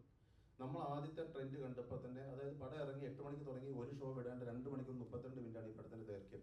ഇന്റർവെൽ ഉൾപ്പെടെ ആദ്യം ആളുകൾ വെളിയിൽ ഇറങ്ങാൻ 10 മണി കഴിഞ്ഞ് 40 മിനിറ്റിൽ ഇറങ്ങാൻ പാടുള്ളൂ. പക്ഷെ 9:45 പടത്തിന്റെ ഫുൾ റിവ്യൂ ഇവിടുത്തെ മിക്ക സ്ഥലങ്ങളിലും വന്നു തുടങ്ങി. അപ്പോൾ തന്നെ നമുക്ക് കാര്യം മനസ്സിലായി. പക്ഷെ അതിൻ്റെ ഒരു തീവ്രത മനസ്സിലായത് എപ്പോഴാണെന്ന് വെച്ചാൽ, ഈ ഹാഷ്ടാഗ് ക്യാമ്പയിൻ ഉൾപ്പെടെ, ഞങ്ങളുടെ ബുക്ക് മൈ ഷോയിൽ ഉൾപ്പെടെയാണ് ഹാഷ്ടാഗ് ക്യാമ്പയിൻ ഉൾപ്പെടെ ചിത്രത്തിനെതിരെ കരുതി കൂട്ടി റേറ്റിംഗ്. ഇപ്പം 10ൽ നമുക്ക് റേറ്റിംഗ് കൊടുക്കുക, എല്ലാവരും നിങ്ങൾ റേറ്റിംഗ് ചെയ്യുന്നവരാണ്. 10ൽ 1 എന്നുള്ള രീതിയിൽ ബോർഡ്സുകളെ ഉപയോഗിച്ചുകൊണ്ട്, അതായത് കണ്ടിന്യൂസ് മറ്റുള്ള ഏതോ ആളുകൾ വേറെ ആരോ പേര് ചെയ്ത പോലെ ഇതിനെതിരെ ഭയങ്കരമായ നെഗറ്റീവ് ക്യാമ്പയിൻ നടന്നിട്ടുണ്ട്. അതുകൊണ്ടാണ് ഇപ്പം നമ്മൾ ഈ ചോദിച്ച 1,77,000 ടിക്കറ്റ് എടുത്തതിൻ്റെ അകത്ത് നിങ്ങൾ പറഞ്ഞ ഗോകുലം അല്ലെ നമ്മൾ ടിക്കറ്റ് പർച്ചേസ് ചെയ്തിട്ടുണ്ടായിരുന്നെങ്കിൽ മിനിമം ഒരു 30,000 ടിക്കറ്റ് നമ്മൾ മേടിച്ചിട്ടുണ്ടെങ്കിൽ തന്നെ 60 ലക്ഷം രൂപ മതിയല്ലോ. അത്രയും ടിക്കറ്റ് ഉണ്ടെങ്കിൽ നമുക്ക് ഈ വോട്ട് ഇട്ട് കഴിഞ്ഞാൽ നമുക്ക് 10 വേണം മേടിക്കാമായിരുന്നല്ലോ. നമ്മളത് ചെയ്തിട്ടില്ല. കാരണം നമ്മൾ ടിക്കറ്റ് മേടിക്കുന്ന സ്വാഭാവികമായിട്ട് ആ ടിക്കറ്റിൻ്റെ വോട്ട് ഇടാനുള്ള അവകാശം നമുക്ക് തന്നെയല്ലേ. അപ്പോൾ അതിൽ നിന്ന് തന്നെ വ്യക്തമാണ് നമ്മൾ ഒരു ടിക്കറ്റ് പോലും ഈ പടത്തിന് വേണ്ടിയിട്ട് പർച്ചേസ് ചെയ്തിട്ടില്ല എന്നുള്ളത്. പക്ഷേ അതിൻ്റെ നിങ്ങൾ കൂടുതൽ റിവ്യൂവിലോട്ട് ബുക്ക് താഴോട്ട് പോയി കഴിഞ്ഞാൽ അറിയാം, ബോർഡ്സിൽ നിന്നും I was on the movie എന്താ യാതൊരു സെൻസും ഇല്ലാത്ത രീതിയിലുള്ള റിവ്യൂ ഒക്കെയാണ് ആൾക്കാർ തികയ്ക്കാൻ വേണ്ടി ഇട്ടേക്കുന്നത്. അപ്പോൾ അതുകൊണ്ട് നമുക്ക് മനസ്സിലായി നമ്മളിനി ഇപ്പറ നിന്നുകൊണ്ട് എത്ര ആളുകളുടെ സുഹൃത്തുക്കളോട് പറഞ്ഞ് റേറ്റിംഗ് ചെയ്ത് കഴിഞ്ഞാലും ആ ക്യാമ്പയിൻ ഒരിക്കലും വിജയിക്കില്ല. കാരണം അപ്പുറത്തെ പക്ഷം ഇത് മുന്നിട്ട് ഇറങ്ങിയിരിക്കുകയാണ്, കച്ചവടം ഇറങ്ങിയിരിക്കുകയാണ് മനസ്സിലായതുകൊണ്ടാണ് ബുക്ക് മൈ ഷോ റിവ്യൂവിനെ കുറിച്ച് നമ്മൾ മൈൻഡ് ചെയ്യാതിരുന്നത്. അതുകൊണ്ട് തന്നെ നമുക്ക് 100% ഉറപ്പ് പറയാൻ പറ്റും, ഇപ്പോഴും ബുക്ക് മൈ ഷോയിൽ ചിത്രം ട്രെൻഡിങ് ആണ്. ചിത്രത്തിന് ഇപ്പോഴും കളക്ഷൻ ഉണ്ട്. ഇപ്പോഴും ഈവനിങ് ഷോ നിങ്ങൾ നോക്കിക്കഴിഞ്ഞാൽ എല്ലായിടത്തും വൻ ഡിമാൻഡ് തന്നെയാണ് ചിത്രത്തിനുള്ളത്. അതുകൊണ്ട് ചിത്രം സൂപ്പർ ഹിറ്റിലേക്ക് മാറിക്കൊണ്ടിരിക്കുകയാണ്. ഇനിയും വരാനുള്ള 2 ആഴ്ചകളിൽ നമുക്ക് 100% ഉറപ്പുണ്ട്. കാരണം ക്രിസ്മസിന് നമുക്ക് ഏത് സീസൺ ആയാലും നമുക്ക് വേണമെങ്കിൽ സേഫ് സോൺ ആയിട്ട് ഡിസംബർ 25 ഈ പടം റിലീസ് ചെയ്താൽ മതിയായിരുന്നു. കാരണം ഏറ്റവും നല്ല സേഫ് സോൺ എല്ലാവരും ഫെസ്റ്റിവലിനെ വരുന്നത്. കാരണം പ്രീ ഫെസ്റ്റിവൽ എന്ന് പറയുന്നത് സ്വാഭാവികമായിട്ടും കുടുംബ പ്രേക്ഷകരും എക്സാം ഒക്കെ കഴിയാനായിട്ട് ഫാമിലി വെയിറ്റ് ചെയ്യും. കുട്ടികളുടെ എക്സാം ഒക്കെ കഴിഞ്ഞിട്ട് വരാമെന്ന് വെയിറ്റ് ചെയ്തിട്ട് ഈ ഫെസ്റ്റിവൽ കഴിഞ്ഞാൽ 1-2 ദിവസം കഴിഞ്ഞിട്ടാണ് ശരിക്കും ഫാമിലി ഓഡിയൻസ് വരിക. നമ്മളതിന് വെയിറ്റ് ചെയ്യാതെ, കാരണം നമുക്ക് വെയിറ്റ് ചെയ്തൊരു യൂത്ത് ഓഡിയൻസ് ഉണ്ടെന്ന് മനസ്സിലാക്കിക്കൊണ്ടാണ് നമ്മൾ 18-ന് റിലീസ് ചെയ്തത്. ഇനി യഥാർത്ഥ ഫാമിലി ഓഡിയൻസ്, നമ്മൾ വിശ്വസിക്കുന്ന, നമ്മൾ പ്രതീക്ഷിക്കുന്ന ദിലീപേട്ടൻ്റെ സപ്പോർട്ട് അല്ലെങ്കിൽ ദിലീപേട്ടൻ്റെ എപ്പോഴത്തെയും സ്ട്രോങ് ഫോർട്ടായിട്ടുള്ള ഫാമിലി ഓഡിയൻസ് ചിത്രത്തിന് ഇറങ്ങി തുടങ്ങിയിട്ടേ ഉള്ളൂ. അവർ ഇന്നും നാളെ ഈ വരുന്ന വീക്കെൻഡുകളിൽ തീർച്ചയായും ചിത്രത്തിലെത്തി ഇത്ര മറ്റൊരു ലെവലിലേക്ക് ഈ ചിത്രത്തെ കൊണ്ടുപോകും. 50 കോടിയിൽ നിന്നും 100 കോടി ക്ലബ്ബ് വിദൂരമല്ല എന്നുള്ള 100% കോൺഫിഡൻസിലാണ് നമ്മൾ എല്ലാവരും നിൽക്കുന്നത്. ദിലീപേട്ട അതിൽ നിന്ന് ചോദിക്കാം. ഇപ്പൊ റിവ്യൂ ബോംബിങ്ങിന്റെ കാര്യം പറഞ്ഞല്ലോ. അപ്പോൾ ഒരു ഇതേപോലെ പ്രേക്ഷകരാണ് ഒരു സിനിമ തീരുമാനിക്കുന്നത്, വിജയിപ്പിക്കുന്നതും തോൽപ്പിക്കുന്നതും അല്ല. പക്ഷേ ഒരു നോർമൽ ഓഡിയൻസ് ഉണ്ട്, ഒരു മിഡിൽ ക്ലാസ്സിലുള്ള അല്ലെങ്കിൽ ഒരാളുടെ റിവ്യൂ കേട്ടിട്ട് എന്നാൽ കൊള്ളാമെങ്കിൽ ടിക്കറ്റ് എടുത്ത് കാണുന്ന പ്രേക്ഷകരുണ്ടാവും. അവർക്ക് വേണ്ടിയാണ് ചോദിക്കുന്നത്. കാരണം ഇതേപോലെയുള്ളവർ ഇത് ആദ്യമായി നടക്കുന്ന ഒരു ഇൻസിഡന്റ്, ഒരു സിനിമയെ നശിപ്പിക്കാൻ വേണ്ടിയിട്ട് ഇത് പെയ്ഡ് ആയിട്ട് ചെയ്യുന്നവരുണ്ട്. അല്ലാതെ അവർക്ക് തോന്നുന്ന അഭിപ്രായം പറഞ്ഞ് മറ്റുള്ളവരെ തെറ്റിദ്ധരിപ്പിക്കുന്നുമുണ്ട്. അവർക്ക് വേണ്ടിയിട്ടും അല്ലെങ്കിൽ സിനിമ കാണാൻ ആഗ്രഹിക്കുന്ന പ്രേക്ഷകർക്ക് വേണ്ടി ദിലീപൻ എന്താണ് പറയുന്നത്? ദിലീപേട്ടന് എന്താ പറയാനുള്ളത്? എൻ്റെ സിനിമ ഇറങ്ങിക്കഴിഞ്ഞാൽ ഈ പരിപാടി തുടങ്ങിയിട്ട് കുറേ കാലമായി. ലാസ്റ്റ് ഇറങ്ങിയത് ഇതിനു മുമ്പ് ഇറങ്ങിയ സിനിമയാണ് പ്രിൻസ് ആൻഡ് ഫാമിലി. ആ സിനിമയും സംഭവിച്ചത് നിങ്ങളെല്ലാം കണ്ടതാണ്. പക്ഷെ ആ സിനിമ കണ്ട ആളുകളാണ് അവർക്കെതിരെ ഭയങ്കരമായിട്ട് രോഷാകുലരാവുകയും ഈ സിനിമയെ മോശമാക്കുന്നതിനെതിരെ പ്രതികരിച്ച് നമ്മളാരുമല്ല, പ്രേക്ഷകരാണ് പ്രതികരിച്ചത്. ഈ സിനിമ ഒരു ലോജിക്കും ഇല്ലാത്തതാണ്, ഇത് വെറുതെ ആഘോഷിക്കാനുള്ളതാണ്, ഇതിൽ മഹത്തരമായ കഥയില്ല എന്നെല്ലാം നമ്മൾ പറഞ്ഞിട്ട് തന്നെയാണ് ഈ സിനിമ ഇറക്കിയിട്ടുള്ളത്.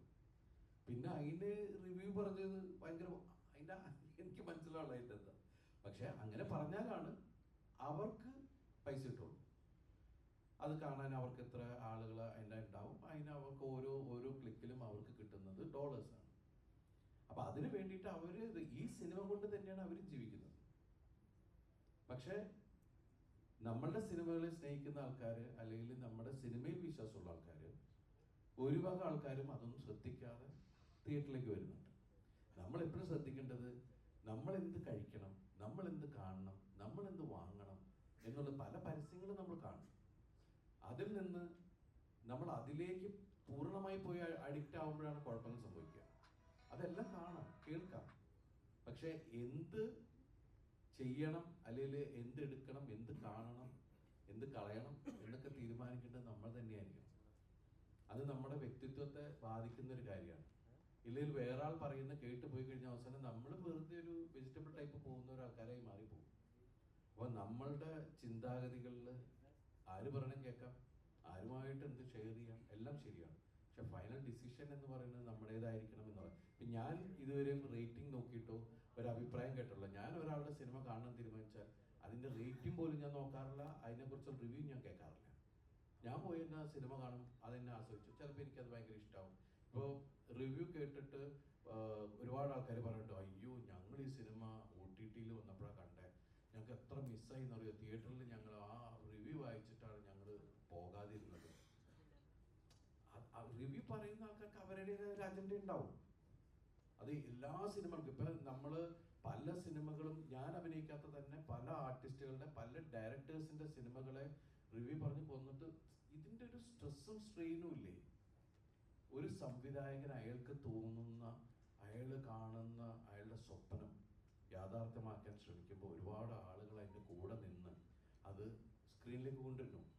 സത്യമാണ്, നമ്മൾ 150 രൂപ കൊടുക്കുമ്പോൾ ആ സിനിമ ഇഷ്ടമായോ ഇല്ലയെന്ന് തീരുമാനിക്കാനുള്ള ഇതൊക്കെ റൈറ്റ്സ് ഒക്കെ ഉണ്ട്. പക്ഷെ അത് അടിച്ചേൽപ്പിക്കുക എന്ന് പറയുമ്പോഴാണ് അതിൻ്റെ ഒരു സങ്കടം ഉണ്ടാവുക. അത് ഒരുപാട് പേര് ബാധിക്കുന്നുണ്ട്, സർക്കാരിനെ ബാധിക്കുന്നില്ലേ? എന്തിനാണ് ഒരു സിനിമാ തിയേറ്ററിലേക്ക് ഒരു സിനിമ നന്നായാൽ ആ സിനിമാ തിയേറ്ററിലേക്ക് ആളുകളെ കണ്ടുവന്ന് ഓട്ടോറിക്ഷക്കാരന് വരെ അതിന് ഗുണം കിട്ടുന്നില്ലേ? തൊട്ടടുത്തുള്ള ചായക്കടയിലെ ആൾക്ക് ഗുണം കിട്ടുന്നില്ലേ? എത്രയോ ആൾക്കാരുടെ ഗുണങ്ങളെയാണ് ഒരു റിവ്യൂവിൻ്റെ പേരിൽ ഒരു സിനിമ പരാജയപ്പെട്ടു പോയിട്ടുണ്ടെങ്കിൽ ആ സിനിമയ്ക്ക് റിവ്യൂ ഭയങ്കര മോശട്ടോ ആണ്, ഞങ്ങൾ പോയില്ല എന്ന് പറയുമ്പോഴെന്താണെന്ന് വെച്ചിട്ടുണ്ടെങ്കിൽ ആ സിനിമയ്ക്ക് കളക്ഷൻ കുറയുന്നു, ആ സിനിമ തിയേറ്ററിൽ നിന്ന് പോകുന്നു. അപ്പോൾ എത്ര സ്ഥലത്തേക്ക് പോകേണ്ട കാര്യങ്ങളെയാണ് ഇല്ലാണ്ടാക്കുന്നത്. അത് നമ്മൾ എന്തിനാ അങ്ങനെ ഇത്ര നെഗറ്റീവായിട്ട് ചെയ്യുന്നത്? വ്യക്തിഹത്യയാണല്ലോ നടന്നുകൊണ്ടിരിക്കുന്നത്. ക്രിറ്റിസിസം നമുക്ക് കണ്ടാൽ മനസ്സിലാവും, ഇത് അതല്ലല്ലോ. ഇടയ്ക്ക് ഒന്ന് ഇടപെട്ടോട്ടെ, ചോദ്യങ്ങൾ ഒരുപാടുണ്ടെന്ന് അറിയാം, പക്ഷെ നിങ്ങളായിട്ട് നമുക്ക് സമയപരിമിതി ഉണ്ട് എന്നുള്ളത് കൂടി ഓർമ്മപ്പെടുത്തുകയാണ്. സോ ഏറ്റവും അവസാനത്തെ ചോദ്യമായിരിക്കും എന്നുള്ളത് ഓർമ്മപ്പെടുത്തിക്കൊണ്ട് ഒരൊറ്റൊരു ചോദ്യം, നിങ്ങൾ ആര് വേണമെന്നുള്ളത് തീരുമാനിക്കാം.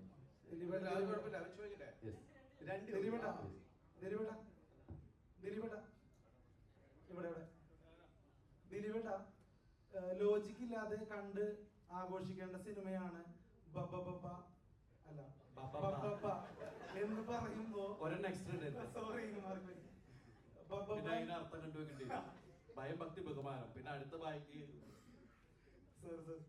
ബബ്ബ എന്ന് പറയുമ്പോ ദിലീപേട്ടന്റെ ഓർമ്മകളെ ഒരു 22 വർഷങ്ങൾക്ക് മുമ്പോട്ട് ഞാൻ ക്ഷണിക്കുകയാണ്.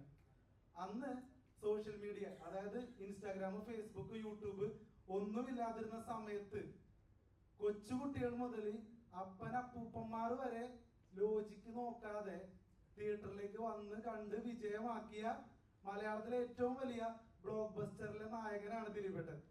ജോണി ആന്റണി ചേട്ടന്റെ ഫസ്റ്റ് പടം CID മൂസ. സത്യമാണ്. അതെ. അപ്പോ ആ സിനിമ എന്റെ ഓർമ്മ ശരിയാണെങ്കിൽ, ഞാൻ കേട്ടത് ശരിയാണെങ്കിൽ, അടൂർ ഗോപാലകൃഷ്ണൻ സാറിന് പോലും ഫേവറേറ്റ് ആയ സിനിമയാണ് CID മൂസ എന്ന് പറയുന്നുണ്ട്. ഓക്കെ. അപ്പോ ആ സിനിമയുടെ ഒരു റെസിപ്പി എന്തായിരുന്നു? കാരണം അതും ലോജിക്ക് നോക്കാതെ അല്ലെങ്കിൽ കോമൺ സെൻസ് ഒന്നും വെക്കാതെ കാണേണ്ട ഒരു സിനിമയാണ്. ദിലീപേട്ടൻ ഏതോ ഒരു പ്രസ് മീറ്റിൽ, അന്നത്തെ ഏതോ സ്റ്റുഡൻസ് ഓൺലി പ്രോഗ്രാമിൽ പറയുന്നുണ്ട് കാർട്ടൂൺ പോലെ കാണേണ്ട ഒരു സിനിമയാണെന്ന്. അപ്പോ ആ സിനിമയും ഈ സിനിമയും തമ്മിൽ കമ്പയർ ചെയ്യണം എന്നല്ല, എന്തായിരുന്നു CID മൂസയുടെ ഒരു പ്രത്യേകത? CID മൂസ എന്ന് പറഞ്ഞ സിനിമ നമ്മൾ ആദ്യം തന്നെ കൊടുത്തത് ടേസ്റ്റ് ദ ബ്ലണ്ടർ എന്നാണ്. ബ്ലണ്ടറാണ്. ഇപ്പൊ എനിക്ക് എൻ്റെ ചെറുപ്പകാലത്ത് എനിക്ക് തോന്നിയിട്ടുള്ളത്, പാരച്ചൂട്ടിൽ ആൾക്കാരെ ഇറങ്ങാൻ കണ്ടപ്പോൾ എനിക്ക് തോന്നിയിട്ടുണ്ട് 3-4 കുട കൂട്ടി വെച്ചിട്ട് ചാടിയ കറക്റ്റാവൂലെന്ന്. നമ്മുടെ വിഡിത്തങ്ങളായ ചിന്തകളാണ്.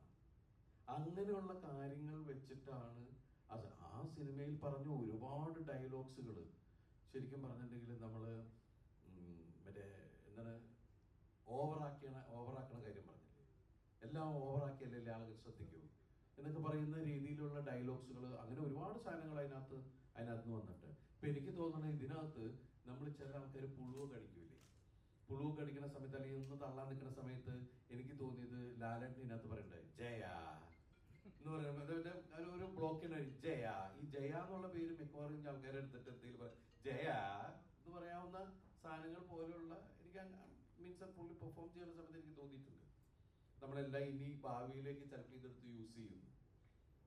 അപ്പൊ ഇതിലൂടെ ആഗ്രഹം കൊണ്ട് ചോദിക്കുകയാണ്, CID മൂസയ്ക്ക് ഒരു 2ാം ഭാഗം ഉണ്ടാവും? നമുക്ക് റെഡിയാക്കാം. കാരണം വെച്ചാൽ ഈ തരത്തിലെ സിനിമ അന്ന് അതൊരു പരീക്ഷണ ചിത്രമായിരുന്നു.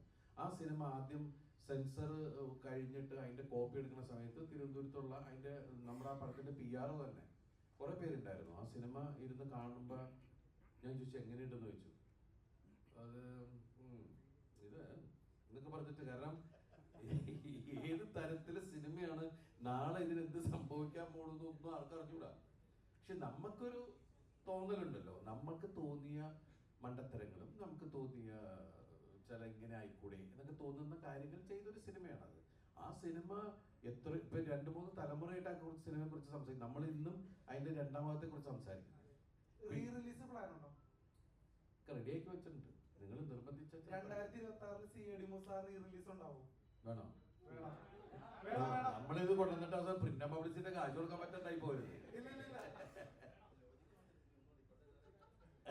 ആലോചിക്കില്ലെന്ന് ആദ്യമേ പറഞ്ഞേക്കാം ആ പടത്തില്. കാരണം എനിക്കെന്താ അറിയാമോ, എനിക്ക് നിങ്ങൾ ഒരു കാര്യം ഉറപ്പ് പറയണം, ഞാൻ ആ സിനിമയും കൊണ്ട് വരുമ്പോ അതിന് റിവ്യൂ പറഞ്ഞു കൊല്ലാൻ വരുന്നത്. ഇപ്പൊ ഈ മീശ മാധവന്റെ കാര്യം പറയുകയാണെങ്കിൽ, അന്ന് അതിന്റെ ഡ്യൂറേഷന്റെ കാര്യത്തിൽ ലാൽ ജോസ് ഒരു ഇന്റർവ്യൂ പറഞ്ഞിട്ടുണ്ട്. ഡ്യൂറേഷൻ കാരണം ചിലപ്പോൾ പടം പരാജയപ്പെടും എന്നുള്ള ടെൻഷൻ വന്നിട്ടുണ്ടെന്ന് പറഞ്ഞിട്ടുണ്ട്. അപ്പോൾ അന്നൊക്കെ സിനിമയിൽ വർക്ക് ചെയ്യുമ്പോൾ എല്ലാവരും സീനിയർ ആർട്ടിസ്റ്റുകളാണ്. ഇപ്പോൾ ജഗതിച്ചേട്ടനായിക്കോട്ടെ, സലീമായിട്ടാണ്, അവരുടെ കൂടെയൊക്കെ വർക്ക് ചെയ്യുമ്പോൾ അന്നത്തെ സിനിമകളിലും ഇപ്പോൾ സിനിമകളിലും പുതു തലമുറകളിലെ ആർട്ടിസ്റ്റുകളൊക്കെ ഇപ്പോൾ ധ്യാൻ ചേട്ടനൊക്കെ ആയിട്ട് വർക്ക് ചെയ്യുമ്പോൾ ധ്യാൻ ചേട്ടൻ തന്നെ പറഞ്ഞിട്ടുണ്ട്, മറ്റേ പ്രിൻസ് ആൻഡ് ഫാമിലിയുടെ ഇതിന്റെ ആവശ്യമുണ്ടോ, ഇത്രയും എഫേർട്ടിന്റെ ആവശ്യമുണ്ടോ എന്നൊക്കെ ചോദിച്ചിട്ടുണ്ട് ഞങ്ങളോട്. അപ്പോൾ ഇപ്പൊ അവരുടെ കൂടെ വർക്ക് ചെയ്യുമ്പോൾ പഴയതും നമ്മൾ എന്തോ വ്യത്യാസമാണ് എന്താണ് സിനിമയിൽ? അല്ല, എഫേർട്ട് എവിടെയും വേണം. എഫേർട്ട് എടുക്കാൻ എല്ലാവരും എഫേർട്ട് എടുക്കണമെന്നില്ല. ആരെങ്കിലും ഒരാൾ എഫേർട്ട് എടുത്തില്ലെങ്കിൽ കാര്യങ്ങൾ നടക്കില്ലല്ലോ, അല്ലേ? അപ്പൊ അതിന് മുമ്പിൽ നിൽക്കുന്ന ഒരു 3-4 പേര് അതിനെക്കുറിച്ച് സിൻസിയറായിട്ട് സംസാരിക്കും, ചർച്ച ചെയ്യും. എന്താണ് ഫോർ എ ബെറ്റർ പ്രോഡക്റ്റ്, അതിന് വേണ്ടിയിട്ടുള്ള ശ്രമം. പിന്നെ ഞാൻ കണ്ടതിൽ എനിക്ക് പുതിയ തലമുറയിൽ വന്ന് ടാലന്റഡ് ആയിട്ടുള്ള നല്ല സെൻസിബിൾ ആയിട്ടുള്ള ഒരാളാണ് ഞാൻ നേരത്തെ ധ്യാനെ പരിചയപ്പെട്ട നിമിഷം മുതൽ എനിക്ക് മനസ്സിലായി വലിയ സംഭവമുള്ള ഒരാളാണ്. ഇത്രയും സംഭവമുണ്ട്, ചങ്കൂറ്റുമുണ്ട്, പറയേണ്ട കാര്യങ്ങൾ സിൻസിയറായിട്ട് മുഖത്തേക്ക് പറയാനും അറിയാം, നർമ്മം ഉണ്ടാവില്ലേ, അതിന് ഒരുപാട് ക്വാളിറ്റീസ് ഉള്ളതാണ്. അതുപോലെ തന്നെ പുതിയ തലമുറയിൽ ഒരുപാട് പേരുണ്ട് അതിന് വേണ്ടിയിട്ട്. ഈ സൈന്യം സിനിമയിൽ ആകെ 2 ഡയലോഗായിട്ടാണ് ആ സിനിമയിൽ അഭിനയിക്കാൻ വന്നത്. പക്ഷേ അതിൽ ത്രൂ ഔട്ട് ഡയലോഗ് ദിലീപേണ് ഉണ്ടാക്കിയെന്ന് ഈ ലാൽ ജോസ് സാർ എവിടെയോ ഇന്റർവ്യൂവിൽ പറഞ്ഞിട്ടു. അപ്പൊ അതിന്റെ ഒരു ടെക്നിക്ക് എന്താണ്? അത് നമ്മൾ ജീവന്മാരുടെ പോരാട്ടം പറയില്ല, അത് എന്തെങ്കിലുമൊക്കെ ആഗ്രഹം ഉണ്ടല്ലോ, അതിനു വേണ്ടിയിട്ടുള്ള ശ്രമമാണ്. നമ്മളൊക്കെ കൊച്ചു കൊച്ചു വേഷങ്ങൾ ചെയ്തു വന്ന ആൾക്കാരല്ലേ, അതിൽ നിന്നാണ് ദൈവം അനുഗ്രഹിച്ച് ഈ ഒരു അവസരത്തിലേക്ക് എത്തിയത്. അന്ന് തുടക്കം ഞാൻ ലാലു, എനിക്ക് തോന്നുന്നു ചമ്പക്കുളത്ത് അച്ഛൻ എന്ന് പറഞ്ഞ സിനിമയിൽ വിനീതിന്റെ അപ്പുറം ഇപ്പുറം നിൽക്കുന്നുണ്ട്. പിന്നീട് അതിനുശേഷം വിനീത് ഒരുമിച്ച് സിനിമ ചെയ്യാൻ പറ്റി. അങ്ങനെ ഇതൊക്കെ ഒരു ദൈവാനുഗ്രഹത്തിൽ പോകുന്ന കാര്യങ്ങളാണ്. ഒരു ഷോട്ടിൽ അപ്പൊ അവിടുന്ന് ഉള്ള യാത്ര എന്ന് പറഞ്ഞാൽ ഒരുപാട് പേരുടെ സപ്പോർട്ടും ഒക്കെയാണ്. അല്ലാതെ നമ്മുടെ മിടുക്ക് മാത്രമല്ല, പിന്നെ ദൈവാനുഗ്രഹം, ഒരു ഭാഗ്യം. പക്ഷെ അന്ന് ആ ഒരു ക്യാരക്ടർ മലയാള സിനിമയ്ക്ക് ആവശ്യമായിരുന്നു. ഏതാണ്? ഒരു റോസാപ്പൂവായിട്ട് ഒരു പെൺകുട്ടിയിലെ അന്ന് ഞാൻ സാറിന്റെ കൂടെ, ഞാൻ കമൽ സാറിന്റെ കൂടെ മാത്രമേ അസിസ്റ്റന്റ് ആയിട്ട് വർക്ക് ചെയ്തിട്ടുള്ളൂ. പിന്നെ ഞാൻ ജോർജ് സാറിന്റെ കൂടെ വർക്ക് ചെയ്തിട്ടുള്ളൂ. എന്റെ ഗുരുസ്ഥാനത്തുള്ള ഒരാളാണ് ജോർജ് സാർ. ഇന്നും അദ്ദേഹത്തിന്റെ കൂടെ സിനിമ ചെയ്യുമ്പോൾ ഇന്നും അസിസ്റ്റന്റ് ഡയറക്ടർ തന്നെ. കമൽ സാറിന്റെ കൂടെ ചെയ്യുമ്പോഴും കമൽ സാറിന്റെ അസിസ്റ്റന്റ് ആയിട്ട് തന്നെയാണ്. അത് തന്നെയാണ് ഇപ്പോൾ ലയൺ എന്ന് പറഞ്ഞ സിനിമ രാഷ്ട്രീയപരമായിട്ട് സീരിയസ് ആയിട്ട് ചെയ്യുന്ന സിനിമയാണ്. ഇപ്പൊ വേറെ ഒരു ആർട്ടിസ്റ്റ് ചെയ്തെങ്കിൽ ഒരു പക്ഷേ അതിന്റെ മീറ്റർ മാറി ഇച്ചിരി സീരിയസ് ആവുന്ന സിനിമയാണ്. ദിലീപേണ്ണ അതിന്റെ കറക്റ്റ് മീറ്റർ എവിടേക്കാണ് കോമഡി അവിടെ കോമഡി, സീരിയസ് ആവേണ്ട സ്ഥലത്ത് സീരിയസ്, കയ്യടി വെക്കേണ്ട സ്ഥലത്ത് കയ്യടി. അപ്പൊ അങ്ങനെ ചെയ്യുമ്പോൾ ഒരു ഇതെന്താണ്, ഇപ്പൊ ദിലീപേണ്ണല്ല വേറൊരു ആർട്ടിസ്റ്റാണ് ചെയ്യണമെങ്കിൽ ആ പടം എങ്ങനെയാവുമെന്ന് തോന്നിയിട്ടുണ്ടോ? അല്ല, നമ്മള് അതില് നർമ്മത്തിൽ കൂടിയാണ് ആ സിനിമ പറഞ്ഞിരിക്കുന്നത്. എന്നാ അത് അയാളുടെ ഹീറോയിസും ഉണ്ട്. കാരണം അന്ന് ഞാൻ ജോർജ് സാറിനോട് ചോദിച്ചിട്ടുണ്ട്, സാറേ ഇതിന് ഞാൻ ഓക്കെ ആണോ? കാരണം ഒരു സംസ്ഥാനത്തിന്റെ ഹോം മിനിസ്റ്റർ ആയിട്ടാണ് അഭിനയിക്കുന്നത്, മനസ്സിലായില്ലേ? അപ്പൊ അതിന് ഞാൻ ഓക്കെ ആണോ എന്നുള്ള രീതിയിലാണ്. പക്ഷെ ദൈവം അനുഗ്രഹിച്ച് എനിക്ക് ഇഷ്ടപ്പെട്ട സിനിമകളിലൊന്നും തന്നെയാണ്. ആ സിനിമ നന്നായി ഓടുകയും ചെയ്താണ് ആ സമയത്ത്.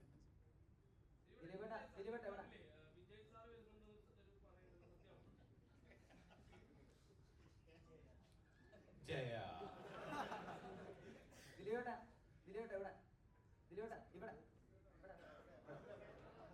ഇതില് ബബബയില് ഗോപാലൻ സാർ അഭിനയിച്ചിട്ടുണ്ട്. അപ്പൊ ആളെ കൺവിൻസ് ചെയ്യാൻ പാടായിരുന്നോ അതോ എങ്ങനെയായിരുന്നു? ഇല്ലില്ല, കൺവിൻസിംഗ് ഒന്നുമില്ല. എല്ലാം ധനജയ് പറയുന്ന പോലെ തന്നെ പുള്ളി ചെയ്തു. പിന്നെ ഇടവും ബലവും ലാലേട്ടനും നമ്മളൊക്കെ നിൽക്കണോണ്ട് പുള്ളി ആ ഹരത്തിൽ അങ്ങോട്ട് ഗംഭീരമായിട്ട് അങ്ങോട്ട് ഡാൻസ് ഒക്കെ ചെയ്ത് കണ്ടില്ലേ? കണ്ടു അതാ ചോദിച്ചത്. ആളെ പുള്ളിക്കാരനെ കൺവിൻസ് ചെയ്യാൻ വല്ല പ്രശ്നം ഉണ്ടായെന്ന് ചോദിച്ചു. ഇല്ലില്ല, പൈസ കൊടുക്കുമ്പോൾ ആരെങ്കിലും ഡാൻസ് കളിച്ചു. അല്ല പുള്ളിക്കാരനല്ല പൈസ ഇറക്കണത്. അപ്പൊ അത് അല്ല, അതാ പറഞ്ഞത്, എങ്ങനെയും പെട്ടെന്ന് തീർക്കാന്ന് പറയില്ലേ? ദിലീപേട്ടാ ഇവിടെ 3-4 ദിവസം പപ്പയുടെ അഴിഞ്ഞാട്ടം സോങ്ങിന്റെ ജൂനിയർ ആർട്ടിസ്റ്റ് ആയിട്ട് നേരിട്ട് കാണാൻ പറ്റിയിട്ടുണ്ടായിരുന്നു. അപ്പോൾ ദിലീപേട്ടൻ ഒരു ഡാൻസിന് വേണ്ടി ഇത്രത്തോളം എഫർട്ട് ഇട്ട വേറൊരു സിനിമ ഉണ്ടാവും? അത്രയും ജൂനിയർ ആർട്ടിസ്റ്റ് തന്നെ, അത്രത്തോളം ജൂനിയർ ആർട്ടിസ്റ്റ്, അതേപോലെ സാൻഡി മാസ്റ്ററിന്റെ ക്രൂ തന്നെ അത്രയും ക്രൂ ഉണ്ടായിരുന്നു. അപ്പൊ ആ ദിവസങ്ങളിൽ എനിക്ക് തോന്നുന്നു 7 ദിവസത്തോളം എന്തോ അതിൽ കൂടുതലെന്തോ ഉണ്ടായിരുന്നു തോന്നുന്നു അല്ലേ? 4 ദിവസം ഉണ്ടായിരുന്നു അല്ലേ? 3 ദിവസത്തോളം ഷൂട്ടില്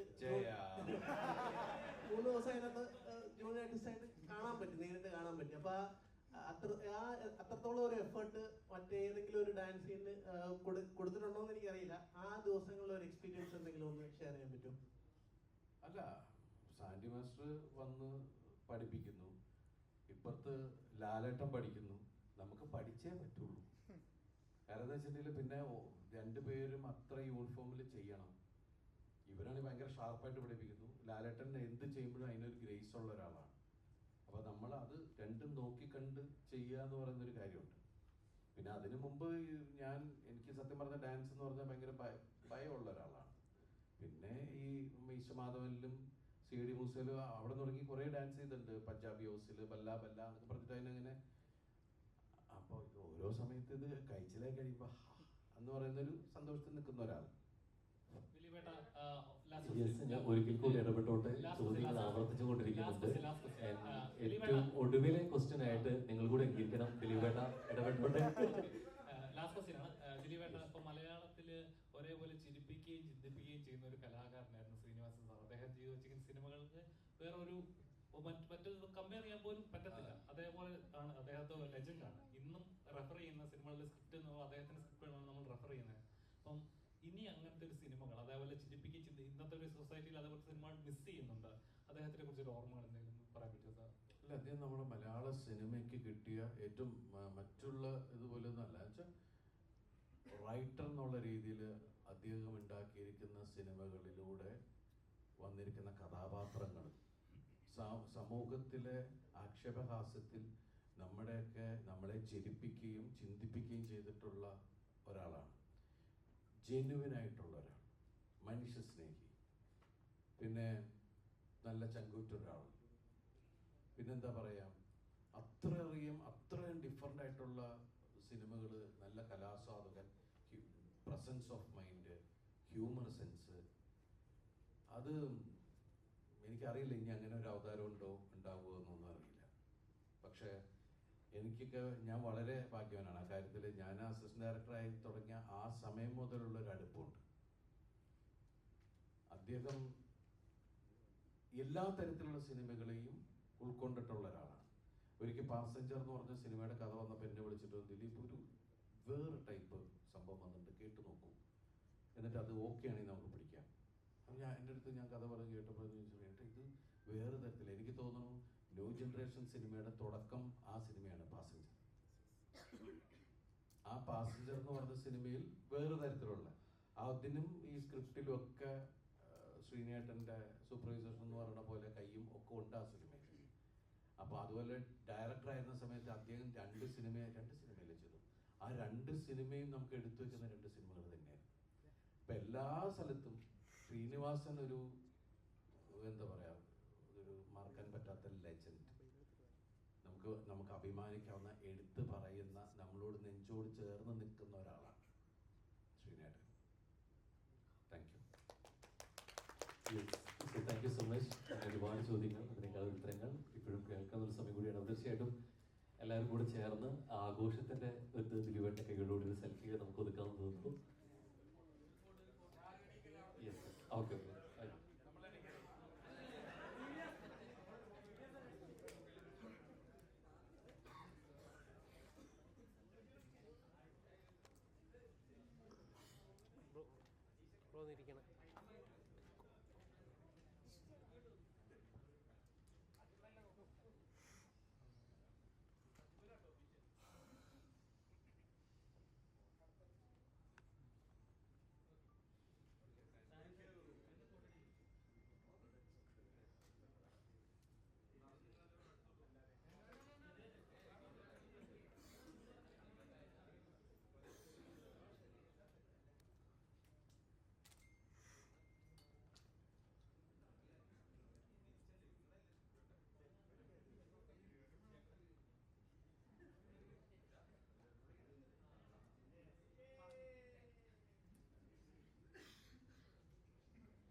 so thank you so much once again. അപ്പോൾ ഈ ഒരു സമയം ഒരു ആഘോഷ സംഭവമായിട്ട് നമുക്ക് സ്നാക്സ് കൂടെ കഴിച്ചിട്ട് ഹാപ്പി ആയിട്ട് കൂടെ വേണം നമുക്ക് ഇവിടെ പിരിയാൻ വേണ്ടിയിട്ട്. സോ ഈ ആഘോഷം തുടരട്ടെ. ഈ ഒരു സമയത്തോട് കൂടി ഒരിക്കൽ കൂടി നന്ദി പറയുന്നു.